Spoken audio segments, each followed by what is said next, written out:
All right. Good afternoon. And welcome to the Wednesday, November 1st, 2023, a regular meeting of the Board of Public Education. I will first ask if this meeting has been posted. It has been posted. At this point, I would like for everyone to stand as we have our national.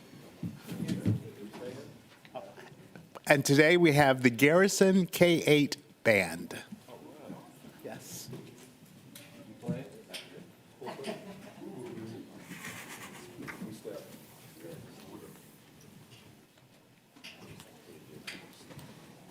Good afternoon. This is the Garrison Symphonic Winds, and they consist of students from grades 5 through 8. Last month, this band was featured as the guest performing group for the Savannah Technical College graduation ceremony. The band is under the direction of Ms. LaShondra Osborne, and she is a product of the Savannah-Chatham County Public School System. This is her 13th year as a teacher at the Esther F. Garrison School for the Arts, having served the first 10 years as the dance director and is now the band director and the arts co-coordinator. This group has been very busy today. They have already put on 2 concerts at the Garrison Showcase this morning, 10 o'clock and noon. So we are very just thrilled and appreciative to have them with us. Will you please remain standing after the playing of the national anthem for the Pledge of Allegiance?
I pledge allegiance to the flag of the United States of America and to the republic for which it stands, one nation, under God, indivisible, with liberty and justice for all.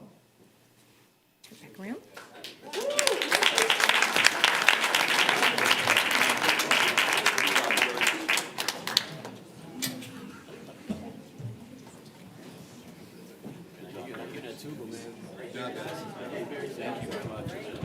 Good job, guys. Wow. Let's hear it again for the Garrison K-8 Band.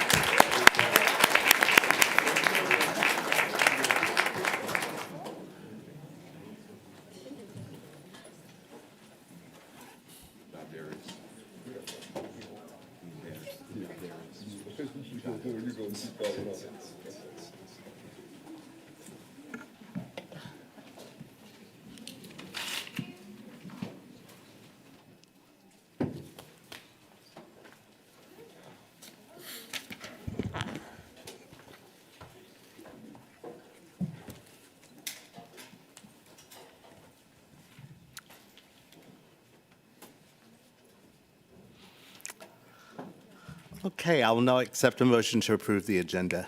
I move that the agenda be, as printed or modified, be approved with the following. Deletion of item 6.06, Board Policy JD, Student Discipline Mid-Year Review, and revision of item 6.07, Board 2024 Legislative Priorities. Okay, it's moved and seconded. All in favor? Thank you. That is, yes, thank you. Yes. Okay. Now I need my announcements. As soon as I find them, I will give it, yeah. Announcements. Okay, in public, I am so happy to see so many people here today. This is what it's all about. Thank you so much for being here. On Tuesday, November 7th, is our SCC PSS Legislative Breakfast from 8 to 9:30 at Isle of Hope School. Thursday, November 9th, is our Veterans Day appreciation event at the Woodville Lower Campus from 6 p.m. to 8 p.m.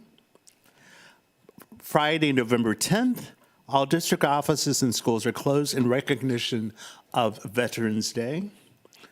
Tuesday, November 14th, we will have a check presentation from Parker's. Everyone go out and get some chewy ice. And that will be held from, you can hold up your cup. Yes, yes. Support your schools. Go to Parker's. Okay, from 9 a.m. to 10 a.m. at Garrison School. Wednesday, November 15th, is our District Achievement Showcase at Woodville Tompkins High School. Thursday, November 16th, our Superintendent's Professional Senate meeting from 4:15 to 5 p.m. at 5:15 p.m. at Hubert Middle School. November 20th through November 24th rather, is our Thanksgiving break. Thursday, November 23rd through the 24th, Thanksgiving break. It's a holiday for everyone.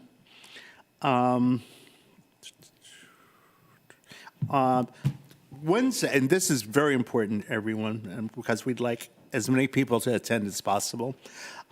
Wednesday, November 29th, from 9 a.m. to 10:30 a.m. is our first meeting of our Finance Committee here at Whitney. I'm going to say that again. Wednesday, November 29th, from 9 a.m. to 10:30 a.m. And then November 30th is our Audit Committee meeting here at Whitney from 8 a.m. to 9 a.m. Now, in remembrances, Mrs. Karen Sykes passed on October 16th. She was our charter school liaison. Mrs. Elaine Myers, principal at Islands Elementary Schools, passing October 21st. Mrs. Gladys Jackson, S&P assistant for Butler Elementary School, date of passing October 10th. And Keyshawn Allen, a 9th grade student at Windsor Forest High School, date of passing October 2nd. If we all could stand for a moment of silence.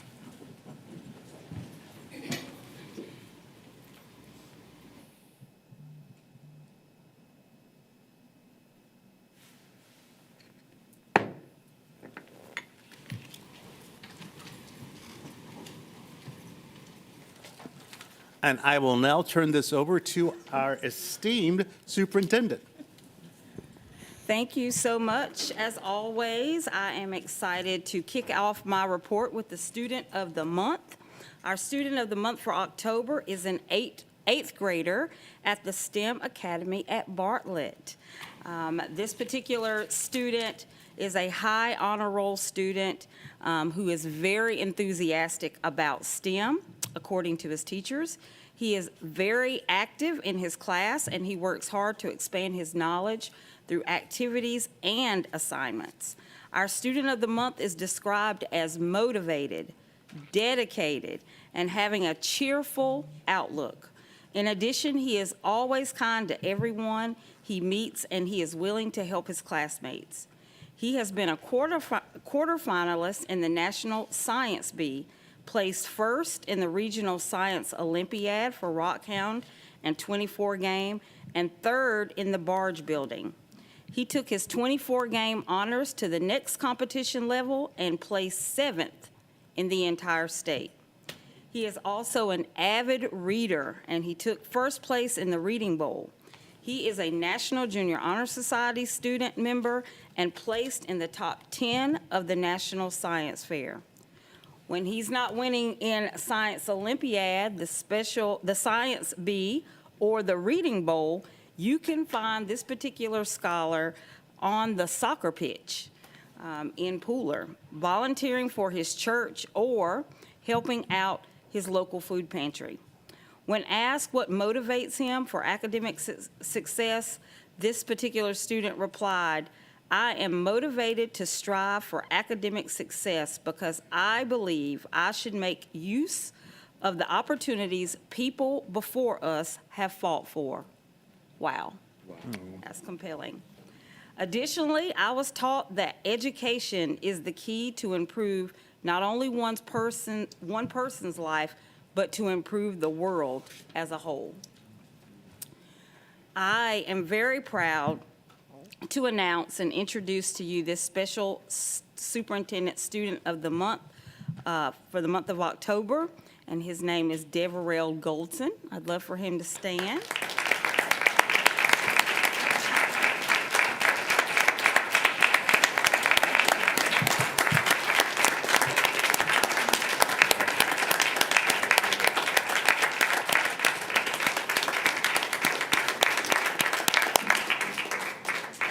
Lots of goodies to provide to Deverell. Congratulations. Congratulations, young man. And as he rounds out the horseshoe with handshakes and more congratulatory marks, I'd like to say congratulations to his family as well.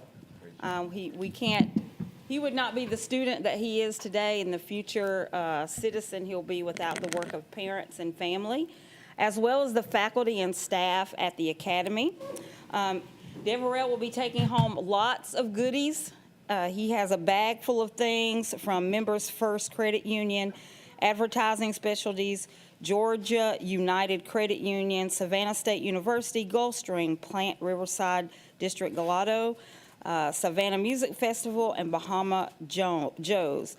Deverell and the students of his English Language Arts class will receive printed copies of his favorite book, The Boy Who Harnessed the Wind, by William, I'm not going to be able to say that last name, and Brian Miller from our sponsor, eShavers and Booksellers. Lastly, Deverell will also take home a portrait by Upscale Photography provided by the Savannah-Chatham County Public Schools.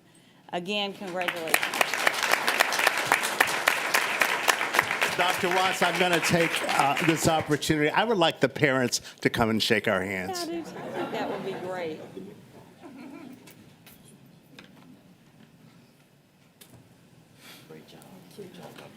Thank you.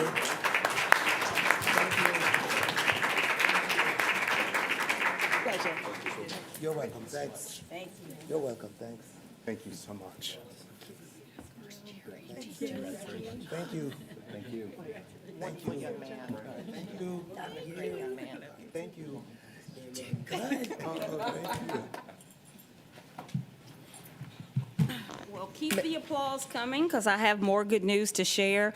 I'm pleased and proud to report that our graduation rate for the Savannah-Chatham County Public School Systems went up by 1.5 percentage to 89.1. We beat the state average again, making it 9 years in a row. Two schools, Savannah Early College and Woodville Tompkins High, both continued their stretch with a 100% graduation rate.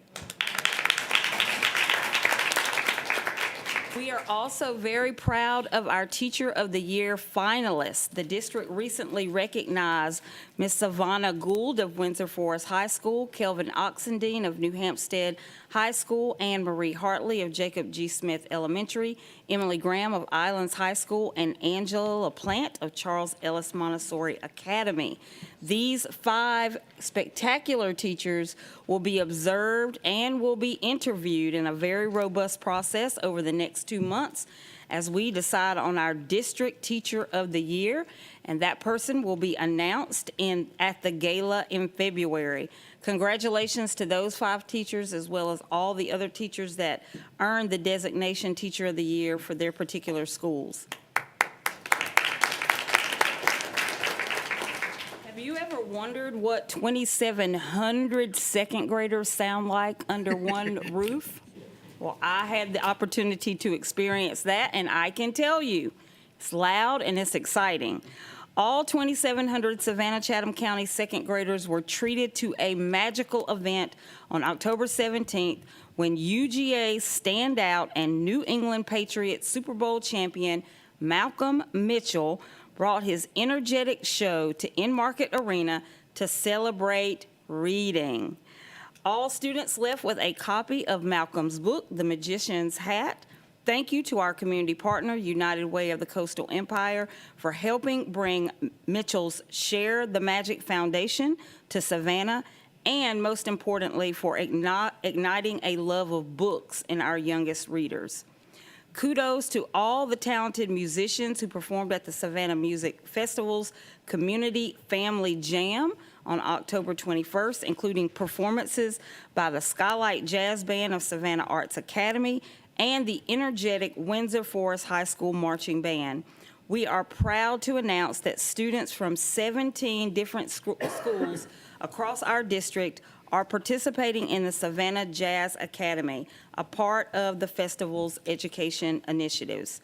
Congratulations to Miss Gabriel Brundage, who is a school counselor at Myers Middle School. She has recently been named the 2023 School Counselor of the Year by the Georgia School Counselor Association. Here today. Is she here today? Well, what an honor for our district to be able to house this teacher here working with our students around the important issues of social emotional learning, and to have this recognized at the state level is just amazing and fantastic. The prestigious award is a testament to her unwavering commitment and dedication to the betterment of our students.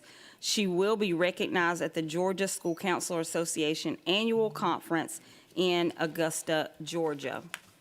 Before I pass it on to our professional Senate leaders, I do have an announcement to make.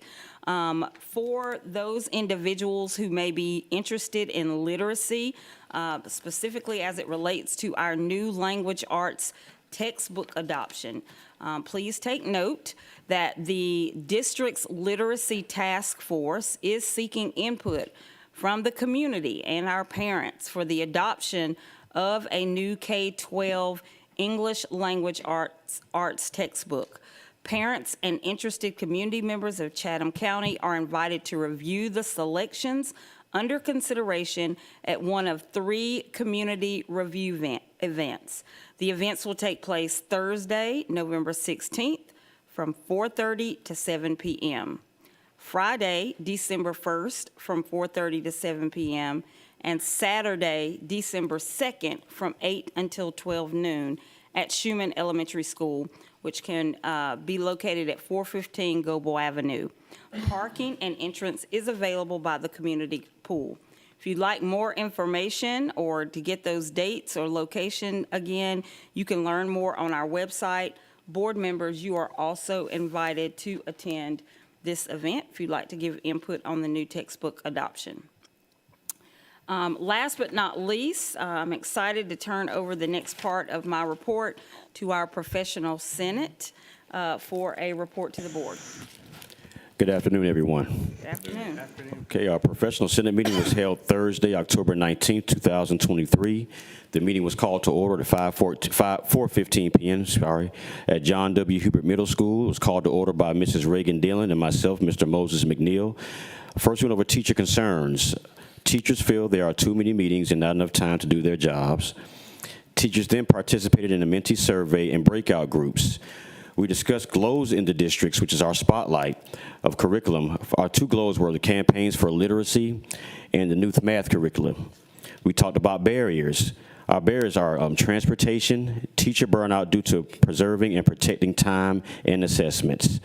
Superintendent concerns and comments. Dr. Watts announced schools will implement a no-meeting week before the end of the semester at each principal's discretion of when the no-meeting week will take place. We adjourned at 5:15, and personally, I think this is an outstanding meeting. It's very informative, and we're getting problem solved. We come together as a group and we discuss certain issues that are going on in our schools, and it's very, very refreshing. Personally, I want to give a shout out to all of our SROs. I know it's been a truly eventful first quarter. I remember when I first graduated from Alfred Eli Beach High School, and I was in the marching band, and I came back for the first game, and I was without being in the band with my uniform, and an event broke out in the stands, and me and my friend looked at each other and it was like it was the first time being like, oh man, we're not in the band, we're not in uniform, we're civilian now. And I never forget our SRO at school at the time, he remembered us, and he came and just guided us along the way and made us feel safe. I know they go through a lot, and we just want to just commend them and just appreciate the hard work that they do. And when we have the opportunity to run away from it, they have to go into it, and they have families they have to go home to as well. So God bless them, and thank you.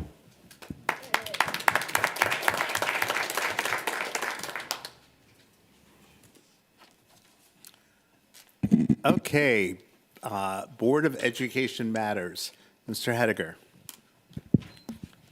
Thank you, Mr. Board President. Happy to move along in the agenda into your Board of Education matters. We do have a number of policy reviews for the board here. These are primarily first readers. We do have one mid-year review. A number of them actually have no changes, so subject to the board's review, we'll consider them reviewed under the four-year policy process. At GBN, there are no changes in the recommendations for the policy side with GBN. This is the component of professional personnel termination.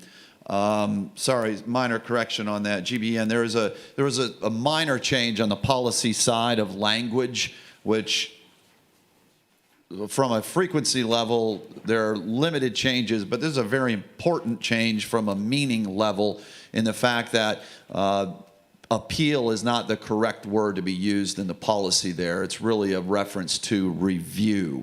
So this particular one will be coming back to the board for a second read adoption. Okay.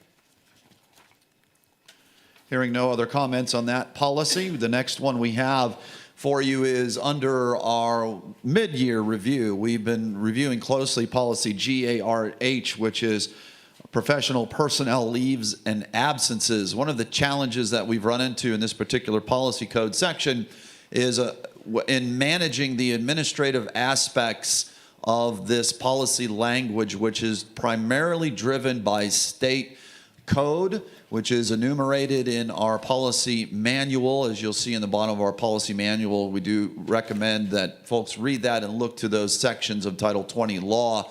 We thought that components that were in the administrative side that needed to stay would migrate into the policy side. As we know, our personnel, the 5,600 individuals of the school system do look at this particular policy area. So those language components that are the non-negotiables, if you will, that set the tone of Title 20 remain and have migrated into the policy side. With that, we're recommending the deletion of the regulation to move the nuances of managing the administrative aspects of this policy into leaves and absences administrative document, which will be managed by our Human Resources Department. So fairly significant changes on this cleanup. What it does, though, is it limits us coming back on a regular basis for minor changes that might need to happen that could be managed administratively. So this is a first read. Thank you. Any comments? Okay, thank you.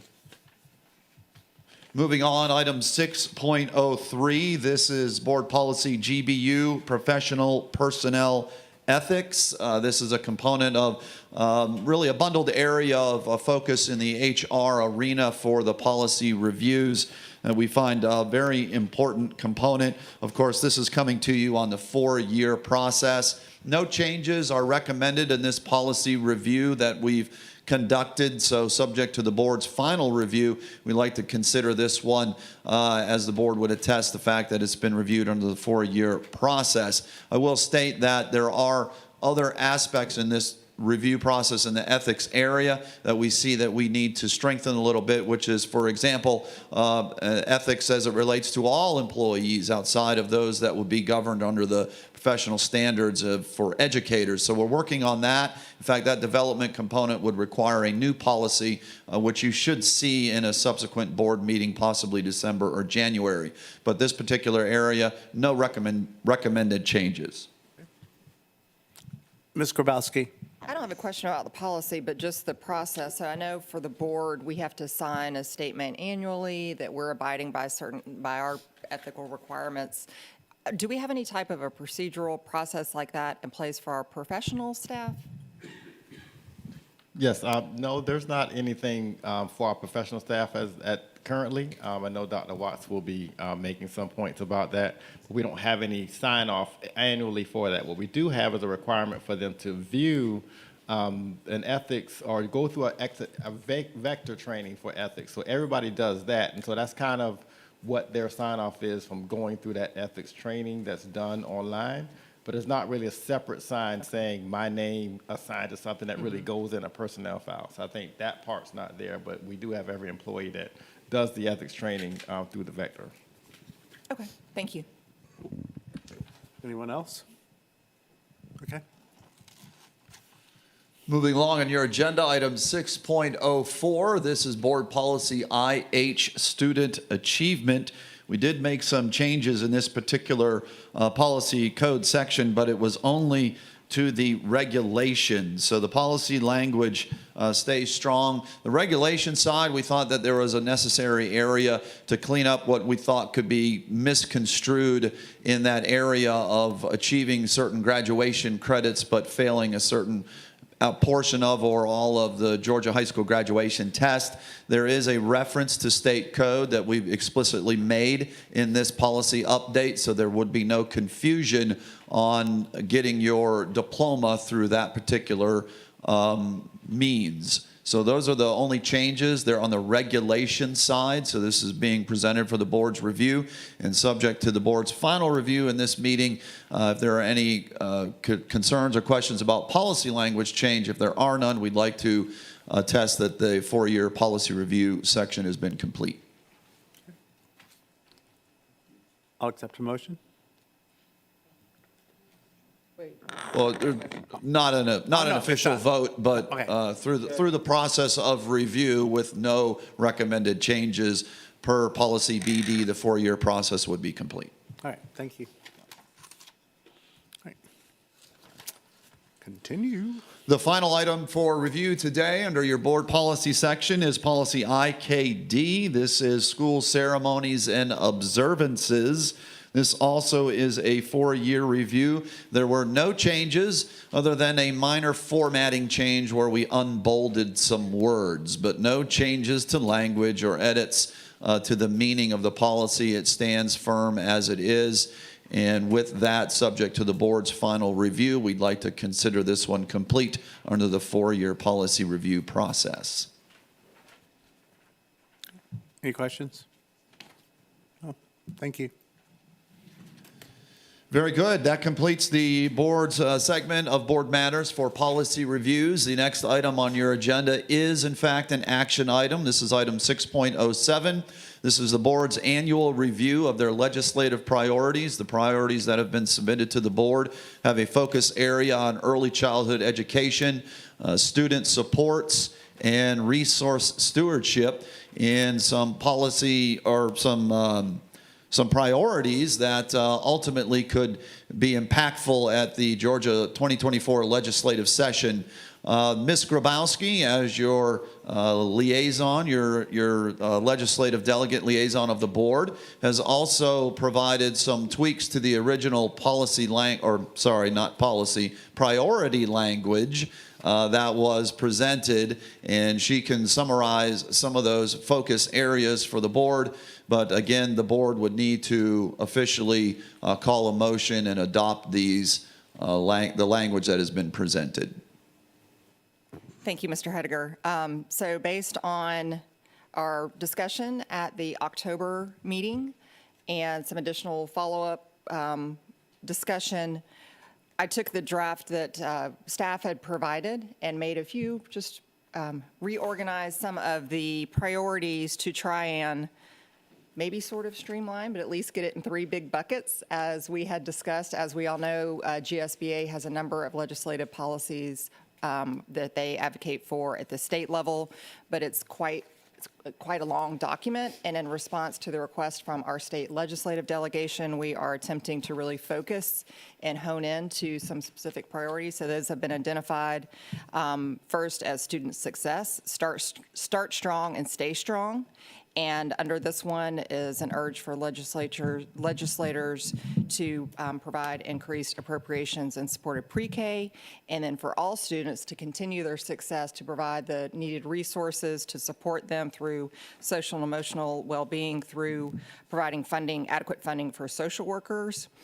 Currently, we have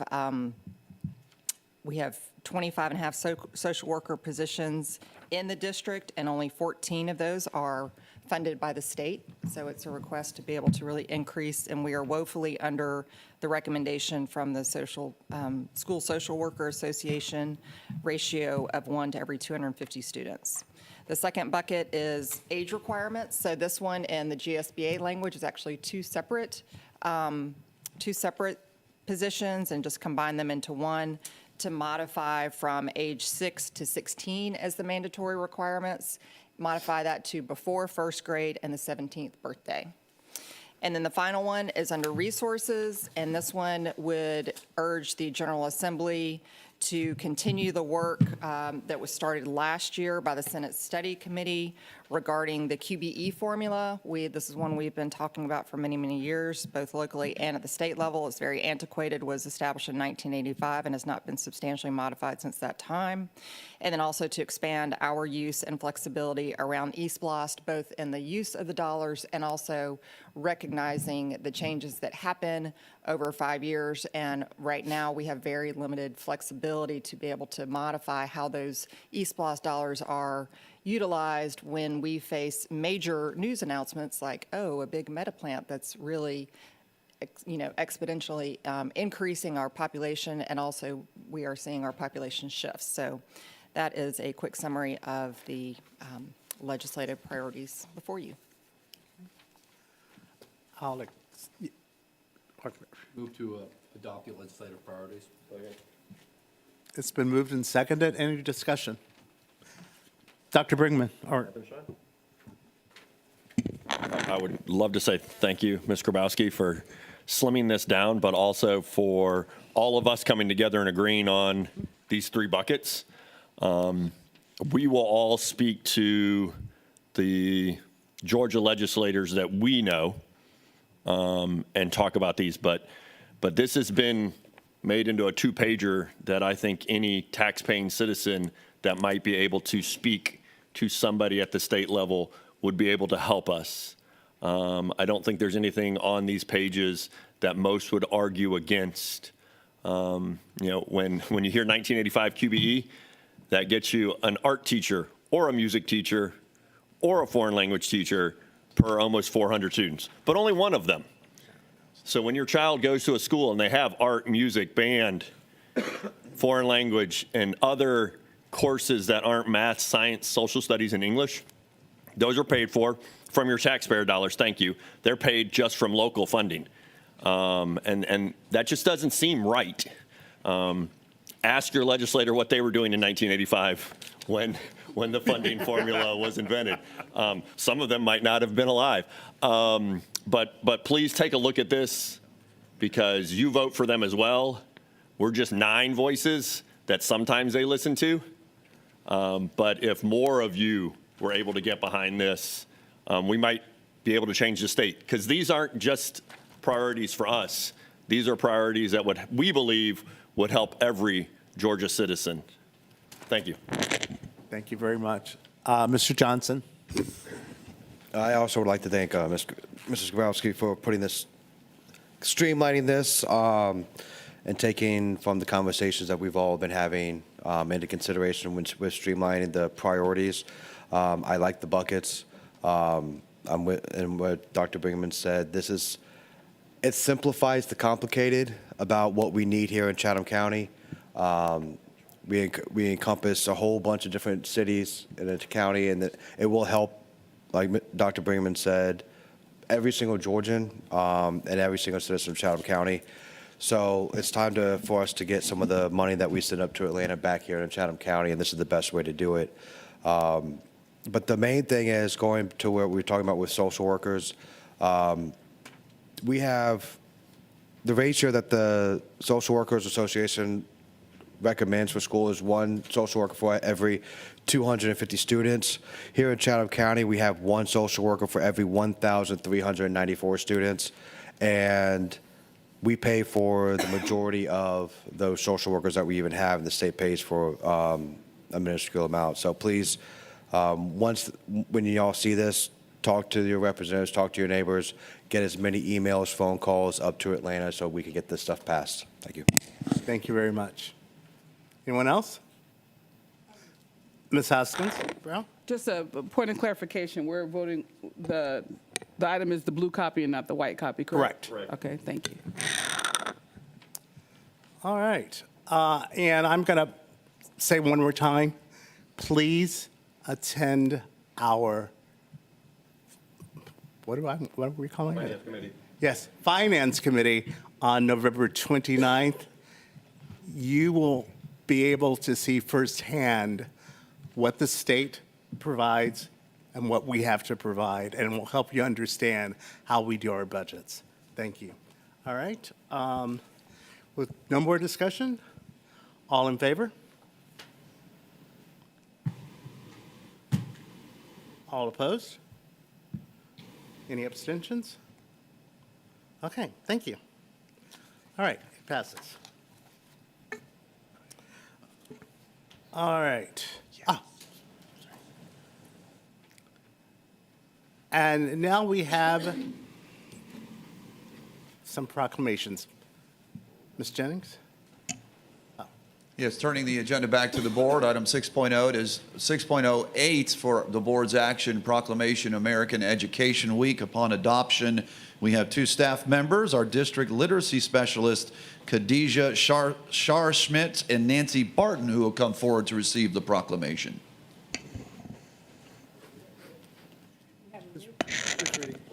We hadn't read it yet, so before they come up, I'd like to.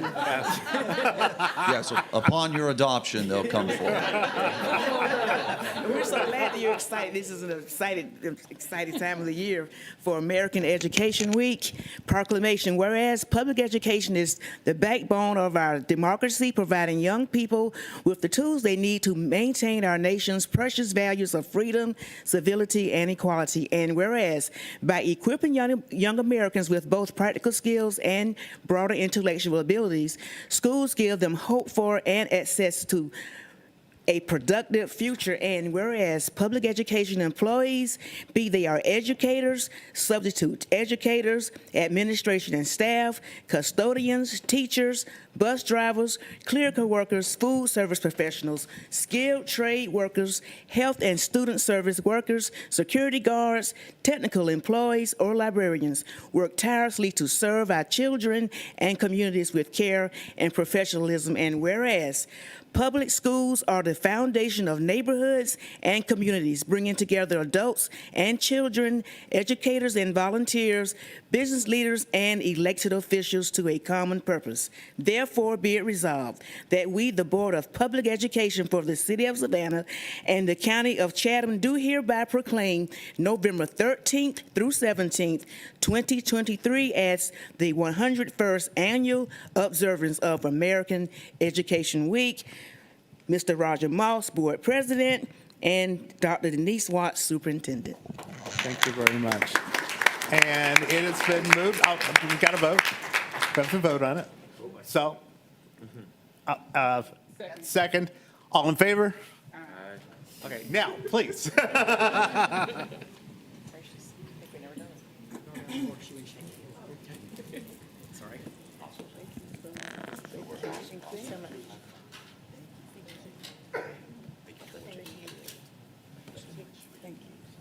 Thank you so much.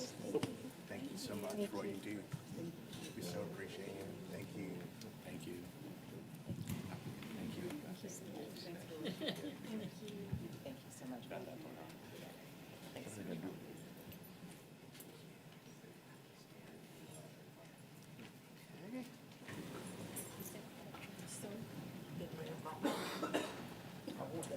All right. Next, who has? Ms. Hall? Retired Educators Day in Georgia, proclamation. Whereas more than 142,000 retired educators have devoted their time and talents to public education in our state, fostering the academic development of millions of outstanding citizens in the state of Georgia, and whereas retired educators have touched and influenced the lives of generations of young people, motivating and inspiring their students to use their innate talents and abilities to the fullest, prompting them to become responsible, contributing citizens. And whereas retired educators possess valuable knowledge and are able to use their vast experience and skill to enrich the education process in varied settings, often continuing to be a major source of insight and direction in education for our state and nation. And whereas for 65 years, the Georgia Retired Educators Association has dedicated its efforts to improving the welfare of retired educators and has provided opportunities for them to become involved in community activities. And whereas on Retired Educators Day, the state of Georgia recognizes these individuals for their time and commitment to bettering our country and encourages Georgians to express their gratitude for the work done by retired educators. Now, therefore, be it resolved that the Savannah-Chatham County Board of Public Education does hereby proclaim November 5th, 2023 as Retired Educators Day and encourages our citizens to recognize the lasting contributions of retired educators all throughout the month of November. In witness thereof, we officially affix the seal of the Savannah-Chatham County Board of Public Education to this proclamation on this first day of November, 2023. Mr. Roger Moss, Board President, Dr. Denise Watts, Superintendent. Can I have a second? It's been moved and seconded. All in favor? Thank you very much. So do we have someone to accept? Got some retired people? Oh, yeah. Excited retired folks. Come forward. All of you. All of you. Got 52 positions open. Some of them already substituted. Ramon should be up here getting some people to substitute.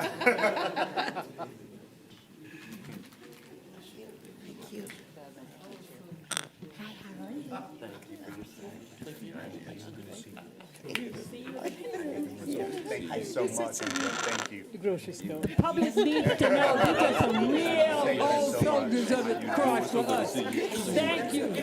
Thank you. Whole lot of wisdom riding through here. So good to see you.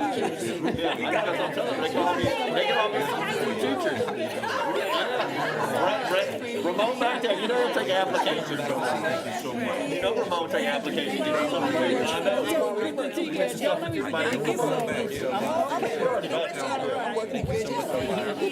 Hey, Fred, how you doing? Good to see you. Good to see you. Thank you for your service and coming back. Good to see you. Good to see you. We'll go out and have lunch or something. Boy, that's wonderful.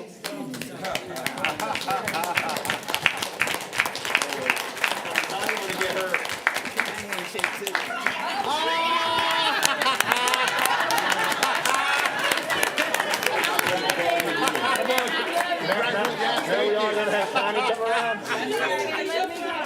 Come on, Connie. That's hilarious. Come on, Miss Hall. Come on through. You're hilarious. Oh, my gosh. Just to tell you that your former teachers are always watching you. One of these beautiful ladies said, "Didn't I teach you?" We need them all back, boy. All right. Mr. Johnson. Literacy Week Proclamation. Whereas National Literacy Week has been celebrated in the United States since 1998, and whereas literacy embarks us on an exciting journey that inspires knowledge and comprehension, and whereas a well-functioning democracy requires a high level of literacy among its voters, and whereas ending generational poverty requires a literate workforce, and whereas the goal of the Savannah-Chatham County Public School System is to have 100% literacy among its third grade students. I want to repeat that one real quick, if y'all don't mind. Whereas the goal of the Savannah-Chatham Public School System is to have 100% literacy among its third grade students. And whereas the Savannah-Chatham County Public School System is implementing curricula based on the science of reading to achieve this goal. And whereas achieving this goal requires support from the entire Savannah-Chatham County community. Therefore, be it resolved that we, the Board of Public Education for the City of Savannah and the County of Chatham, do hereby proclaim November 12th through 18th, 2023 as Literacy Week. Mr. Roger Moss, Board President. Dr. S. Denise Watts, EDD, Superintendent. Okay. Can I have a second? It's been moved and seconded. All in favor? Thank you very much. And to receive the proclamation today, we have one of our partners from the Chatham Education Alliance, George Woods and Rick Roney, and I guess Terry O'Neill is joining us. Thank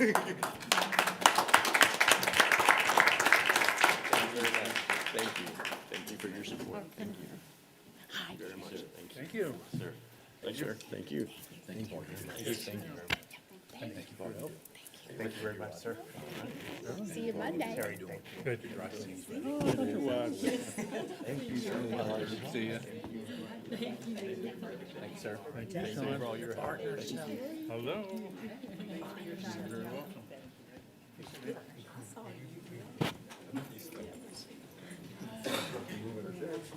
All right. All right. Yes. Yes, Hoskins Brown. Mr. Chair, I'd like to bring a motion to reconsider item 6.07, Board Legislative Priorities.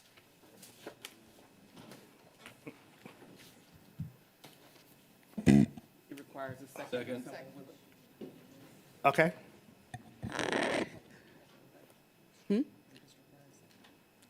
Discussion?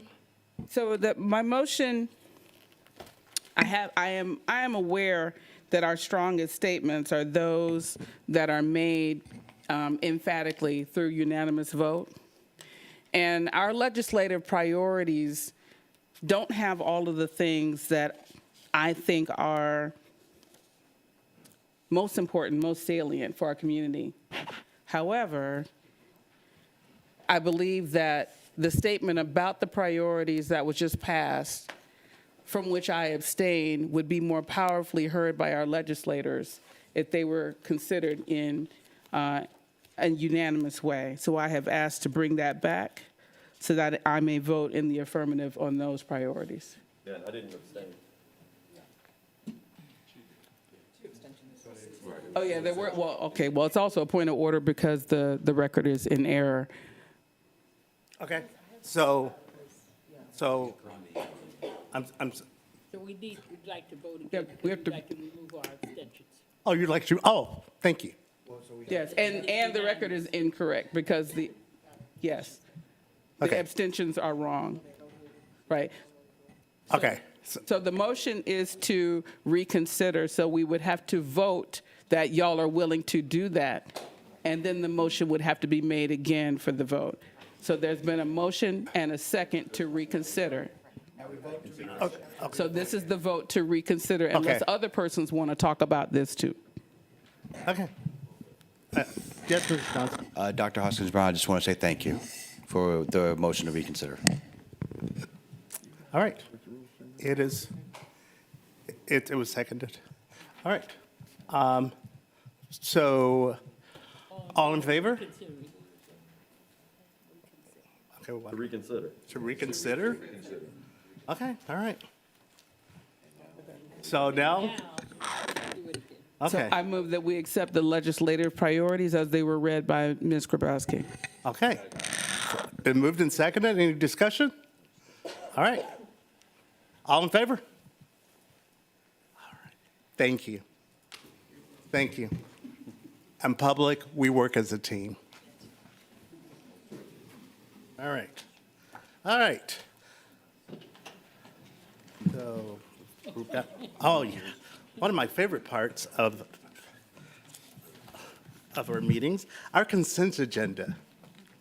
I'll take a motion to accept our consent agenda.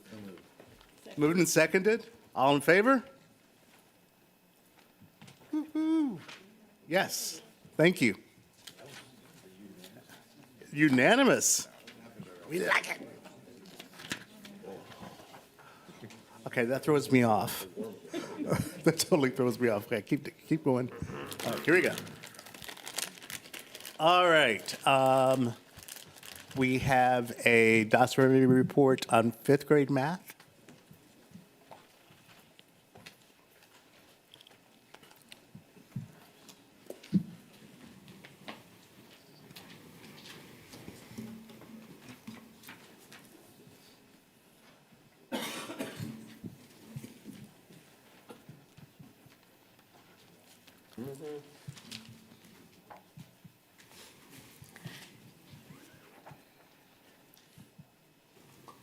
Good afternoon. Thank you very much for allowing us to speak on fifth grade mathematics. So as aligned with our strategic priority goal 1 on student success, academic achievement, and life readiness, one of our key performance indices is, as outlined in performance objective B, to increase fifth grade math content mastery weighted performance.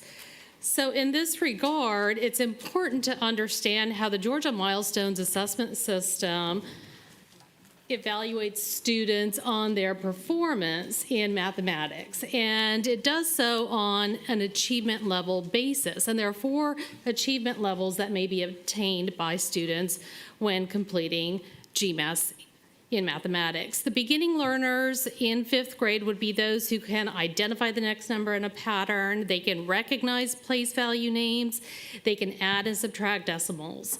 The developing learners are more advanced in that they can identify patterns, they can create line plots, they can add and subtract fractions with unlike denominators. As we move to that proficiency level, these students can now perform per the Georgia Standards of Excellence for fifth grade mathematics, such that they can evaluate numeric expressions, they can read, write, and compare decimals to the thousandth place, they can interpret line plots, etc. Our distinguished learners are those who are advanced beyond that fifth grade mastery. And they can thus solve multi-step word problems. They can find side links, given volume, they can round decimals, and so forth. So when looking at the performance of our students, and I apologize, there's some residual. Yes, I apologize. It's the wrong one. My apologies. There we go.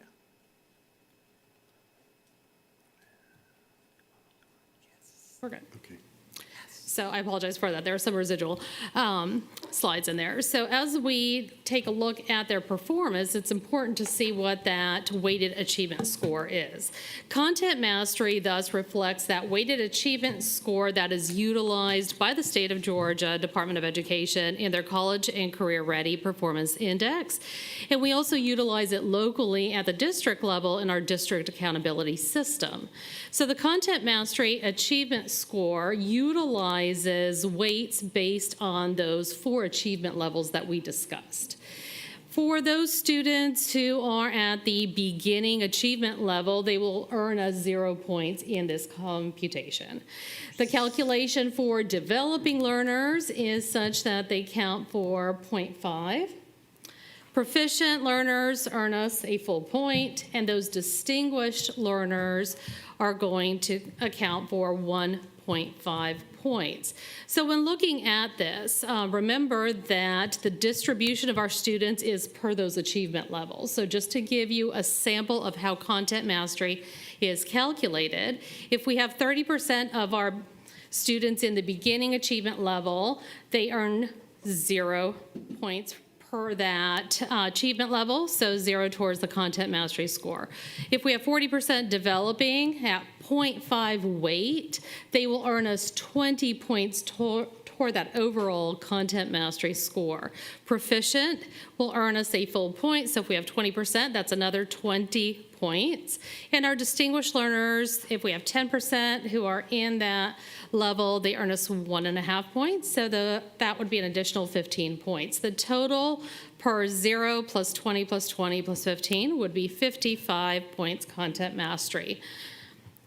Any questions with regard to the calculation? It's really important to note how we go from how our students are categorized by performance level to an actual score in order to understand how we did.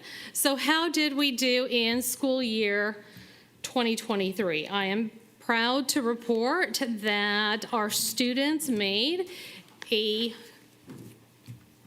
gain of 3.8 points over school year 2022. So when you look at our performance, we earned a 44.3 in 5th grade mathematics, which was a 3.8 gain over the 40.5 in school year 2022.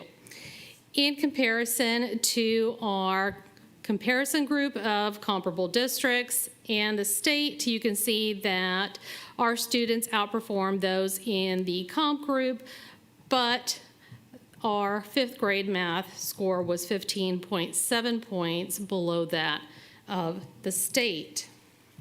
When you're looking at the gains that we made, though, our gains did, in fact, exceed the gains made by both the comp group as well as the state.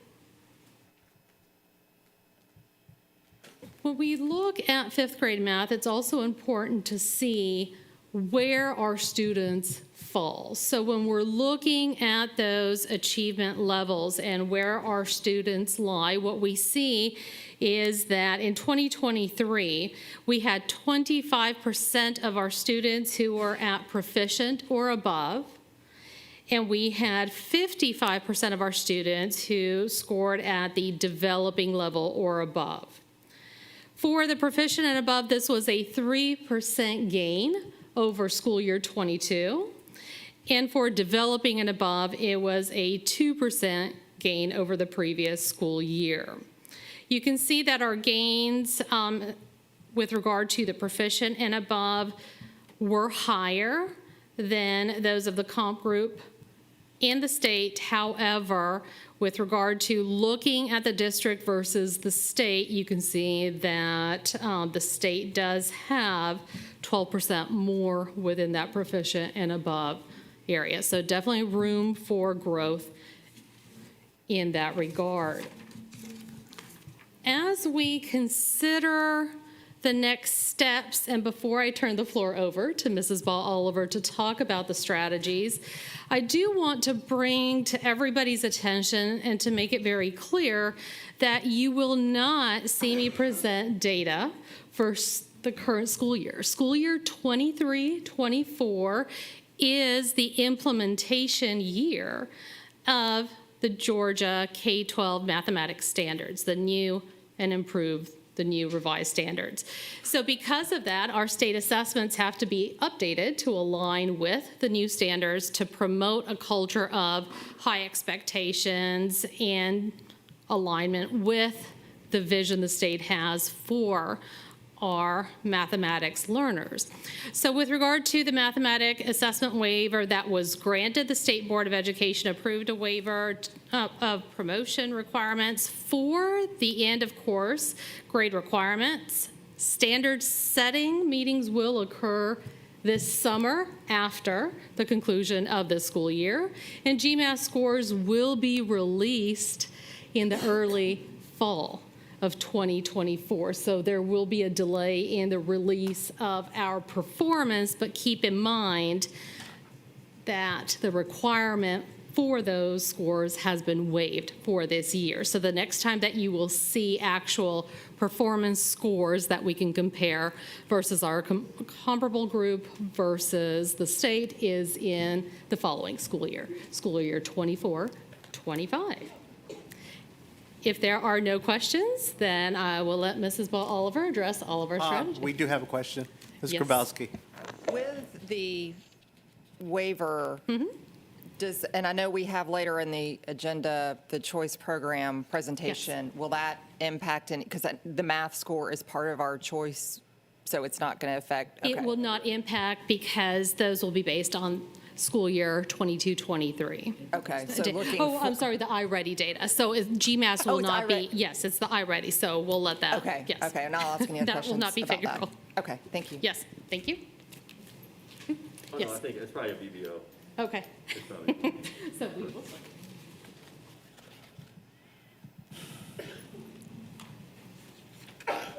So our strategies for moving forward. You heard some of our principals speak of this, and we continue to train and monitor our schools' implementation of the K-12 mathematics standards. You also heard a report from our Teacher Senate about their implementation and their experience with the math standards, and it's been positive. We're making sure that our teachers are utilizing the learning plans and the student resources that are provided by the state. We also are training them in the new Georgia Mathematical Standards Framework, which is engage, explore, apply, and reflect. Our teachers are also receiving training as it relates to statistical reasoning and mathematical modeling. Those are state frameworks as well. And we are ensuring their use of manipulatives and that training is their use of manipulatives is embedded in their professional learning so that it supports the three-stage learning process of concrete, representational, abstract, CRA, that model, which builds upon students' conceptual understanding. And the concrete, of course, is the use of their hands-on tangible materials, those manipulatives. The representational is the drawings or the visual models, and the abstract is when they really utilize the numbers and writing the equations. Our investments and evaluations, the metrics that we'll be using. Our investments are in our human capital. We have district personnel, our mathematic coaches, as well as school personnel, our teacher specialists and our learning specialists. They served as curriculum writers. We also provided summer professional learning for our teachers, and we continue to do job-embedded professional learning throughout the year. Also, thank you for your approval of the $1.5 million for K-12 math manipulatives for students across the district that will actually support the new curriculum, and our teachers are being trained in how to use those. So those are being used in the professional learning because they are a key component in the new curriculum and when they're actually teaching those standards. Our evaluation metrics for this year, you heard Dr. May speak as it relates to the assessment. And so we will be using teacher satisfaction survey, as well as looking at student performance through Godot, DRC Beacon, Testlets, iReady, and the common assessments. And you heard Dr. Foy speak of those earlier today. Questions?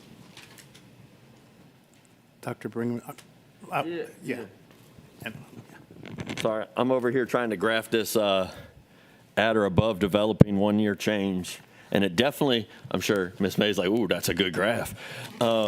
It doesn't look like it's going to fall on a bell-shaped normal curve. It almost looks like it would be the inverse, where we've got some outliers, a couple standard deviations, both in the positive and the negative, and then just a couple scattered. So have we, and no, this is where it jumps to BBO, have we hit like what, and I know some of these are still below where we want them to be, but they're massive gains. Like A.B. Williams, which is a CSI school, 21 points. Butler, a promise school, 26 points. Hurd and Hodge, both 29 points gains. Schumann, an 18-point gain.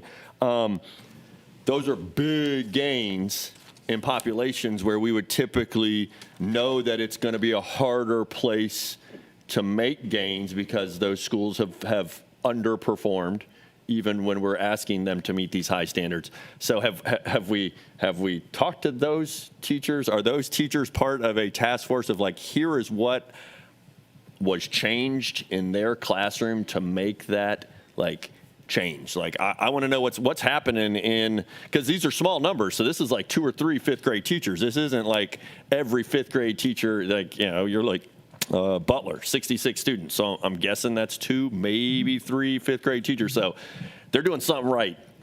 Are we figuring out the recipe and sharing that cookbook? So some of it, we'll talk about just best practices because of course we had a curriculum change. But those teachers monthly, they have monthly math meetings where they come together. They talk about what occurs in their collaborative planning, but also the professional learning. You also heard Dr. Foy talk about what they do as it relates to assessment. And that was a big overhaul for us this year, and how you use that data to inform instruction and to pivot on a dime, for want of a better phrase, when you're providing instruction to those teachers. The at-bats, the practicing and making sure that our teachers have an opportunity to practice is part of that as well as getting those persons who have that rich content experience in to do some modeling. Yeah, that's where my brain was going. Best practices for with the ends being so little, and yes, we have a ton of the schools, but I'm sure that the principals that were here today, definitely, but your staff and yourself probably could name some of these fifth grade math teachers. Are they the teachers that have been at that school for X number of years? Are they the teachers that, you know, they've been a team? Like what besides just what they're doing in the classroom, but maybe just the environment that they teach in? What can we find from these areas of massive growth, I would say, to figure out if there's something different happening there? And you know, I'm graphing it, and there's some numbers there that I feel like we could hit to get not just a tiny end, but a significant, like, there's something happening there. What is it? You don't need to tell me now, but I want you to dig. I really do. Like, what is, and the principals might know, you know? They do. Is it a team that's been together for 10 years? And then that's where we have to be told, hey, that 29-point gain at Hurd was because those math teachers do X, Y, and Z, and yeah, we're trying to get everybody else to do it, but they've been doing this for 15 years all together. They're gonna retire at Hurd because that's what they decided to do 15 years ago when they all started to get, like, how do we continue to build that? What? Codify and replicate. Yes. That doesn't sound pretty though. Codify and replicate. Yeah, I just, what is that? I want to find that so that we can take other teachers that are early on and go, it's hard. Here are these people that have been doing it. It is hard, but I promise you, if you can stick to it, because I think that's where we're losing great teachers is in those first couple years. It's hard to stick to it. But if you can be, maybe not in your own school, but if you can be shown or do a Zoom or something with some of these other teachers, like, I've been doing this for forever and things have changed, but guess what? You can still make a difference. I think that's what we, to some degree, something else besides just, yes, I think they need to be compensated more, but how can we help these teachers figure out how to help each other make successes? So, thanks. Okay, Howard Hall, then Hoskins Brown. It's just a quick question. What happened with the implementation of Eureka Math? Is it still in existence? Are schools using it, or are teachers using it at their own free will? Whatever happened? At this time, we'll report it did not align to the new standards, therefore we are not utilizing it. It does not align to the new standards. Okay, Dr. Hoskins Brown. Thank you. Dr. Brinkman's comments about, how do we share with others that this is working well connects to a conversation that we had in our equity subcommittee meeting this morning. And while we were having that discussion, I was wondering, I know that there are principals meetings, and that's a place where, cross-fertilization is supposed to occur. Well, I expect it would occur. Is that a place where these kinds of things are being exchanged, of what's working at one school? When you see these kinds of gains, do they share that in that venue? So yes, our principals are actually presenting to other principals, sharing their best practices and what occurs in their schools, and they do that on a monthly basis. There's actually an opportunity for that that's carved out in those meetings. That's great. And is that recorded? I'm not sure if for they're myself. recording it, Yeah. so I'll speak on, I'm not sure about secondary. There may be some recording at elementary, but I'm not sure about secondary. But we could make that happen to share if you would like. Well, I don't want to make anything happen, especially that's going to cost money. But I was just wondering that, you find a lot of shares of best practices on YouTube. I was wondering if we were contributing to that body of knowledge. That's all. I'm not directing anybody to do anything operational. Just curious. All right, Ms. Hall, and then Mr. Johnson. Even diving a little more past the principals, because they can just carry so much back and translate it. If we could get grade bands of teachers together, that to me seems like, if we could get all our second graders in Macarena, if we can just get our fifth grade math teachers across the district together. Dr. May, I know that's something you could probably work out and facilitate. Then we could really know that they have been exposed to all the best practices that we know about. And if I may say something, and this addresses both Dr. Brinkman's comments and Dr. Hoskins Brown, and definitely is a testament to Mrs. Hall, what you just now indicated, is Mrs. Ball Oliver and I have teamed very intentionally, and we have monthly data meetings in which we take deep dives into the data and really make sense of it and relate it back to strategies, really truly evaluate what's working and what needs to be tweaked. Whatever we can do to strengthen what is happening in the classroom and yield the outcomes that we all want for our students, we are actively doing. So one of the thoughts that I had is, of course, with this change in math standards, what we can do is once those scores come out, based on our performance this year in the fall of '24, we will take a preliminary look, and then we will meet with those specialists, with those principals, with those academic affairs leaders to determine what the next paths forward should be in terms of having these teachers that really seem to excel, mentor others, whatever the vision will be. So I'm going to turn the floor over to Mrs. Ball. So this is where our specialists come into play as well. We were talking about that. We started this a couple of months ago. So our literacy specialist, our teacher specialists, our content specialists, and our new instructional program managers for our students with disabilities are all in that room as well. Those specialists actually go back and are boots on the ground working in schools with teachers. So after we've looked at that data, they're all charged with then looking at their groups of schools and best practices and talking about what those next steps look like. And so then they take that back and share that with the school. And I think you heard some of that this morning as it relates to what the literacy specialists are doing in the schools. And the new instructional program managers that focus on just instruction for our students with disabilities will be doing the same thing. And they're actually working with Kim Biddett, who you heard our schools mention before as well. So we have some of those practices occurring. And those same people are training academic coaches every month. It is not just principals. They train assistant principals and they train academic coaches every month.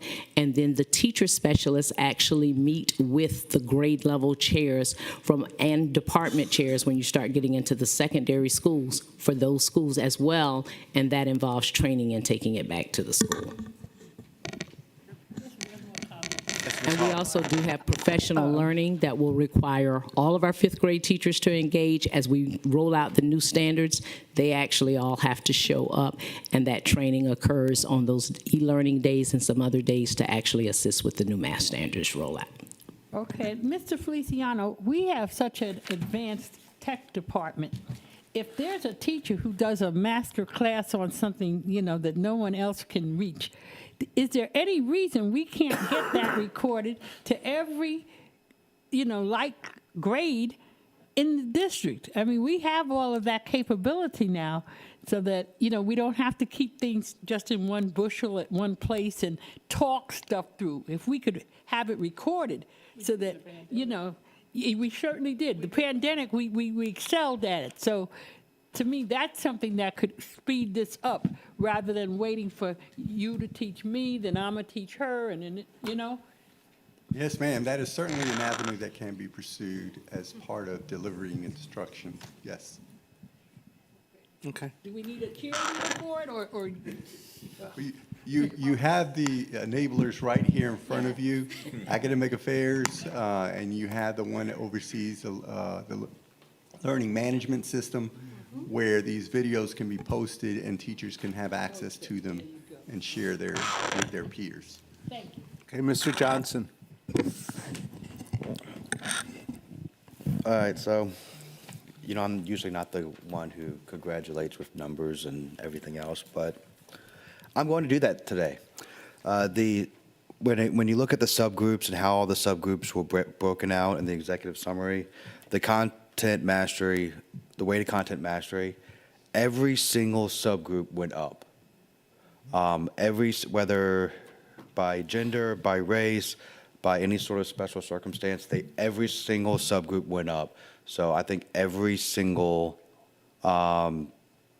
teacher that was at every single fifth grade teacher, math teacher, needs to be applauded that every single subgroup within the district went up. All right. Dr. Hoskins-Brown, then Ms. Grabowski. Thank you. I just want to dig a little more into the studio productions that we did during the pandemic, because that was really a streamlined thing, and a library was being built of topics to address and share. Just want to know the status of where those things are. Are they all just sitting archived on YouTube, on our YouTube channel? And to what degree are we using that approach to create evergreen information that can be shared across the district and consumed asynchronously? So it is not used systemically across the district. They are archived and they are sitting there. Some of them, of course, based on curriculum changes, may not be applicable anymore, and based on some change in tools. But again, that's when I said easy, it wouldn't cost money. It's just resurfacing and utilizing one of the best practices we had from the pandemic and bringing that forward again. Okay, so would that be a professional development area owner? Like, because we kind of need a virtual librarian. Yeah, it would be PL, as well as they can use the learning management system, but PL would actually be the owner and coordinator along with curriculum and instruction. Okay, Ms. Grabowski. I appreciate this report about math. We're spending a lot of time on literacy, as we should be, so I don't want to take away from that. However, I don't want us to forget about the importance of a strong math foundation as well, so I'm glad to hear, and obviously we're doing maybe better than our comp group, but we still have a ways to go on the state, and so I'm looking forward to seeing our continued progression towards that. With the introduction of the manipulatives, which I think are just, for math, I mean, it just makes so much sense. Will that also include any increased interaction between students? You know, there's a saying that to teach is to learn twice, and peer-to-peer engagement around manipulatives, you know, I know in the Montessori environment where my kids were, was extremely beneficial.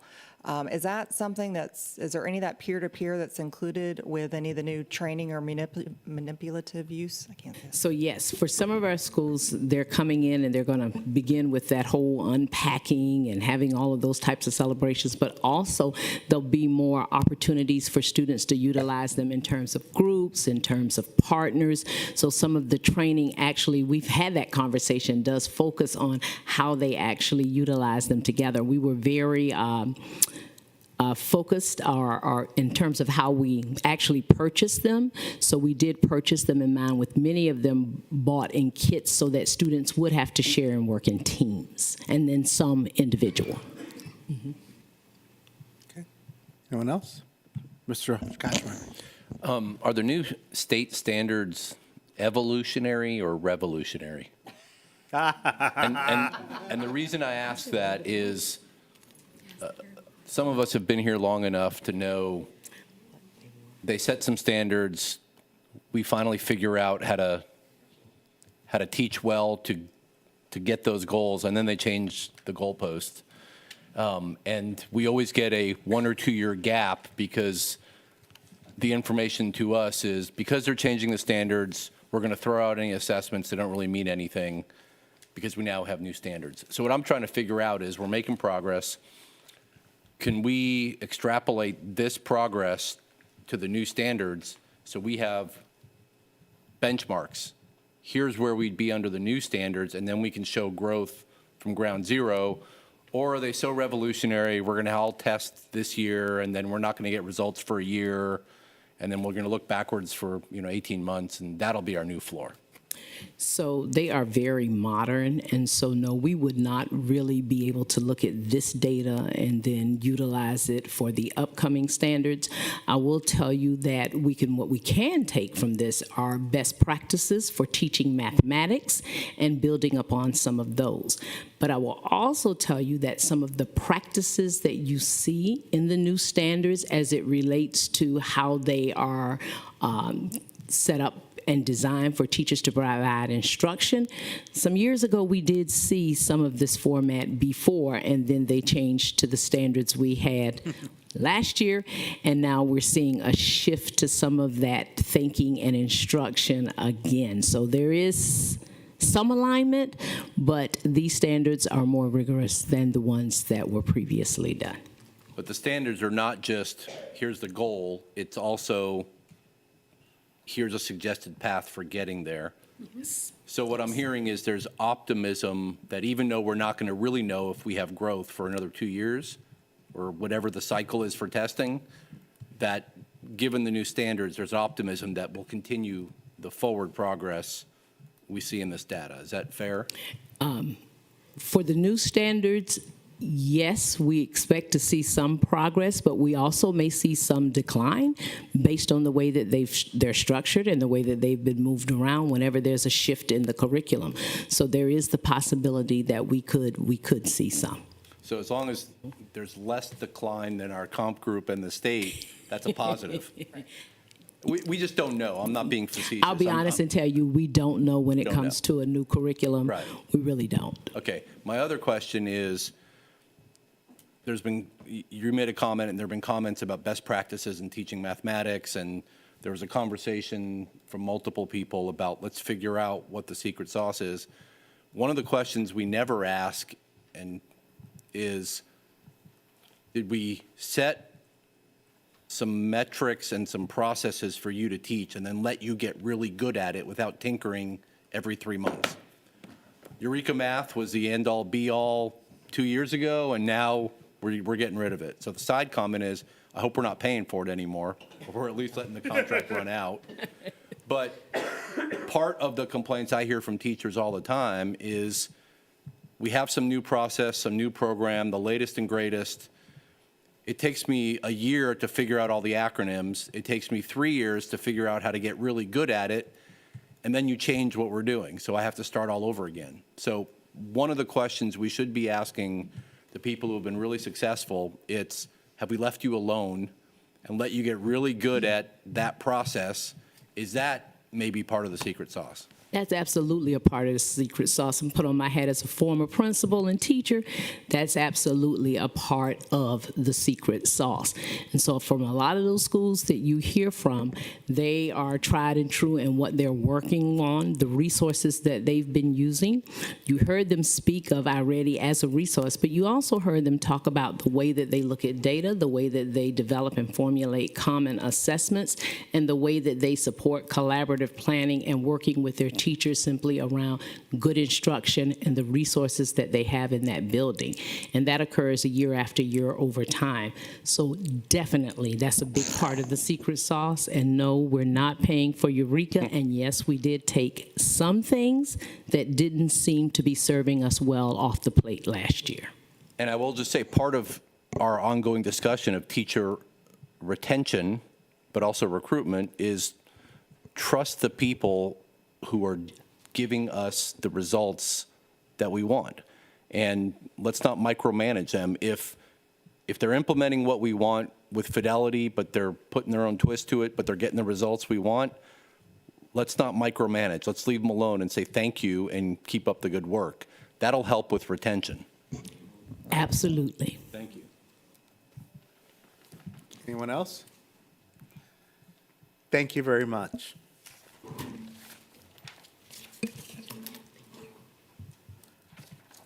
Moving on to choice programs.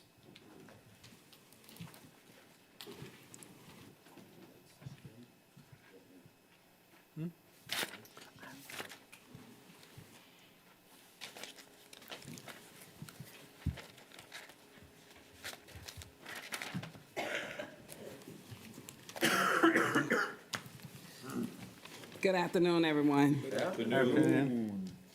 Jessica and I will be up here to give you all information on choice for the 23-24 school year, as well as any programmatic updates that are available.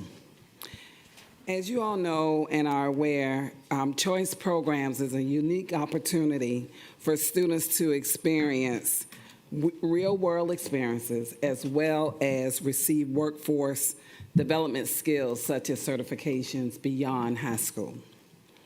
The benefits of enrolling in a choice program, The benefits of enrolling in a choice program, students are motivated, more parental involvement and engagement, the impact it has on workforce and economic development, and any real-world experts and hands-on experience that students gain while they're in their classes.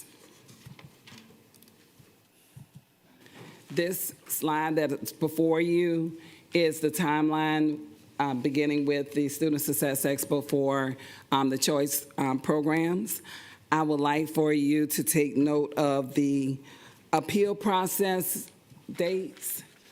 And we want to let everyone know that the appeal process begins after the auditions for Garrison as well as Savannah Arts Academy. So those parents that may want to appeal, they have that opportunity to do so before the lottery runs.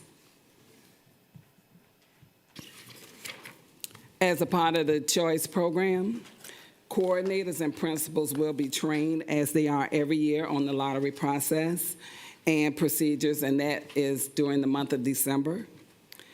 Coordinators and principals will also receive talking points that will help them to assist families in applications and the criteria process and any questions that they may have. The Office of College and Career Readiness will also be there to provide application support for any parents that may need that. Also, we will have rubrics for, that are specific to grade levels online and be available in the month of January and right before the Student Success Expo. So parents can look at that information and help them to decide whether or not a particular program is what they want to enroll in. As well as a digital scoring tool will be available also in January, and that will help them to determine their child's eligibility. And each school and choice program will have open house, which will be, they usually start in December and in January prior to the choice process ending.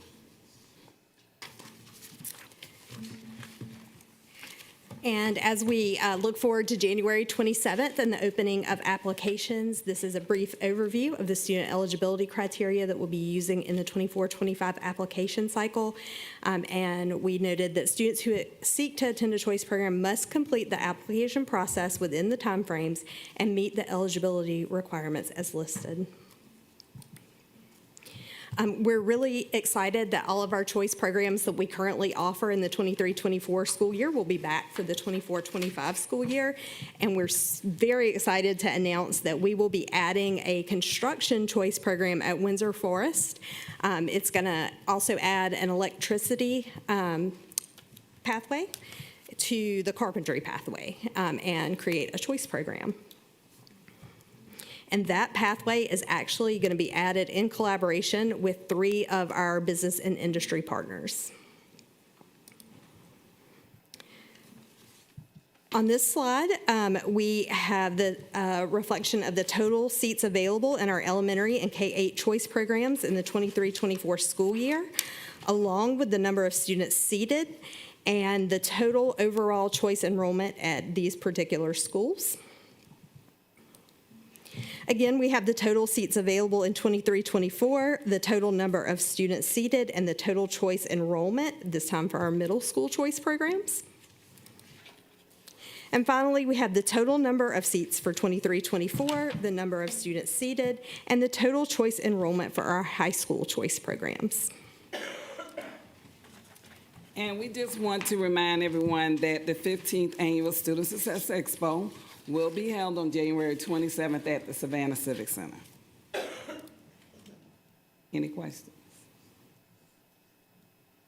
Dr. Brinkman. Thank you, as always. I know that we message as much as we can to get people to apply. Parents, please apply. If you're here watching or if you're watching from home, tell everybody you know that this is coming, because I feel like our numbers should always be more than they are. And I don't know how we could do it. I don't know, maybe we already do. Some of our programs, just like some of the programs that, I teach, some of our programs on our campus that are in the healthcare programs that are secondary admits don't ever have enough applications to fill. So like medical laboratory sciences, one of the degree programs, always has empty seats. And I know some of these programs typically have empty seats. Do we try to help families understand, because the community talks about a couple and they forget about others. Same with some of the healthcare programs on my campus at Georgia Southern. They aren't as flashy. Well, guess what? They still make great money. And you don't have to worry about if you're going to get in or not. You're going to get in because, you've met the benchmarks. You're in. It's not like, was my interview better than the other person's? So I don't know if we could, during the expo, have these numbers available or some type of way to tell families, hey, that's awesome.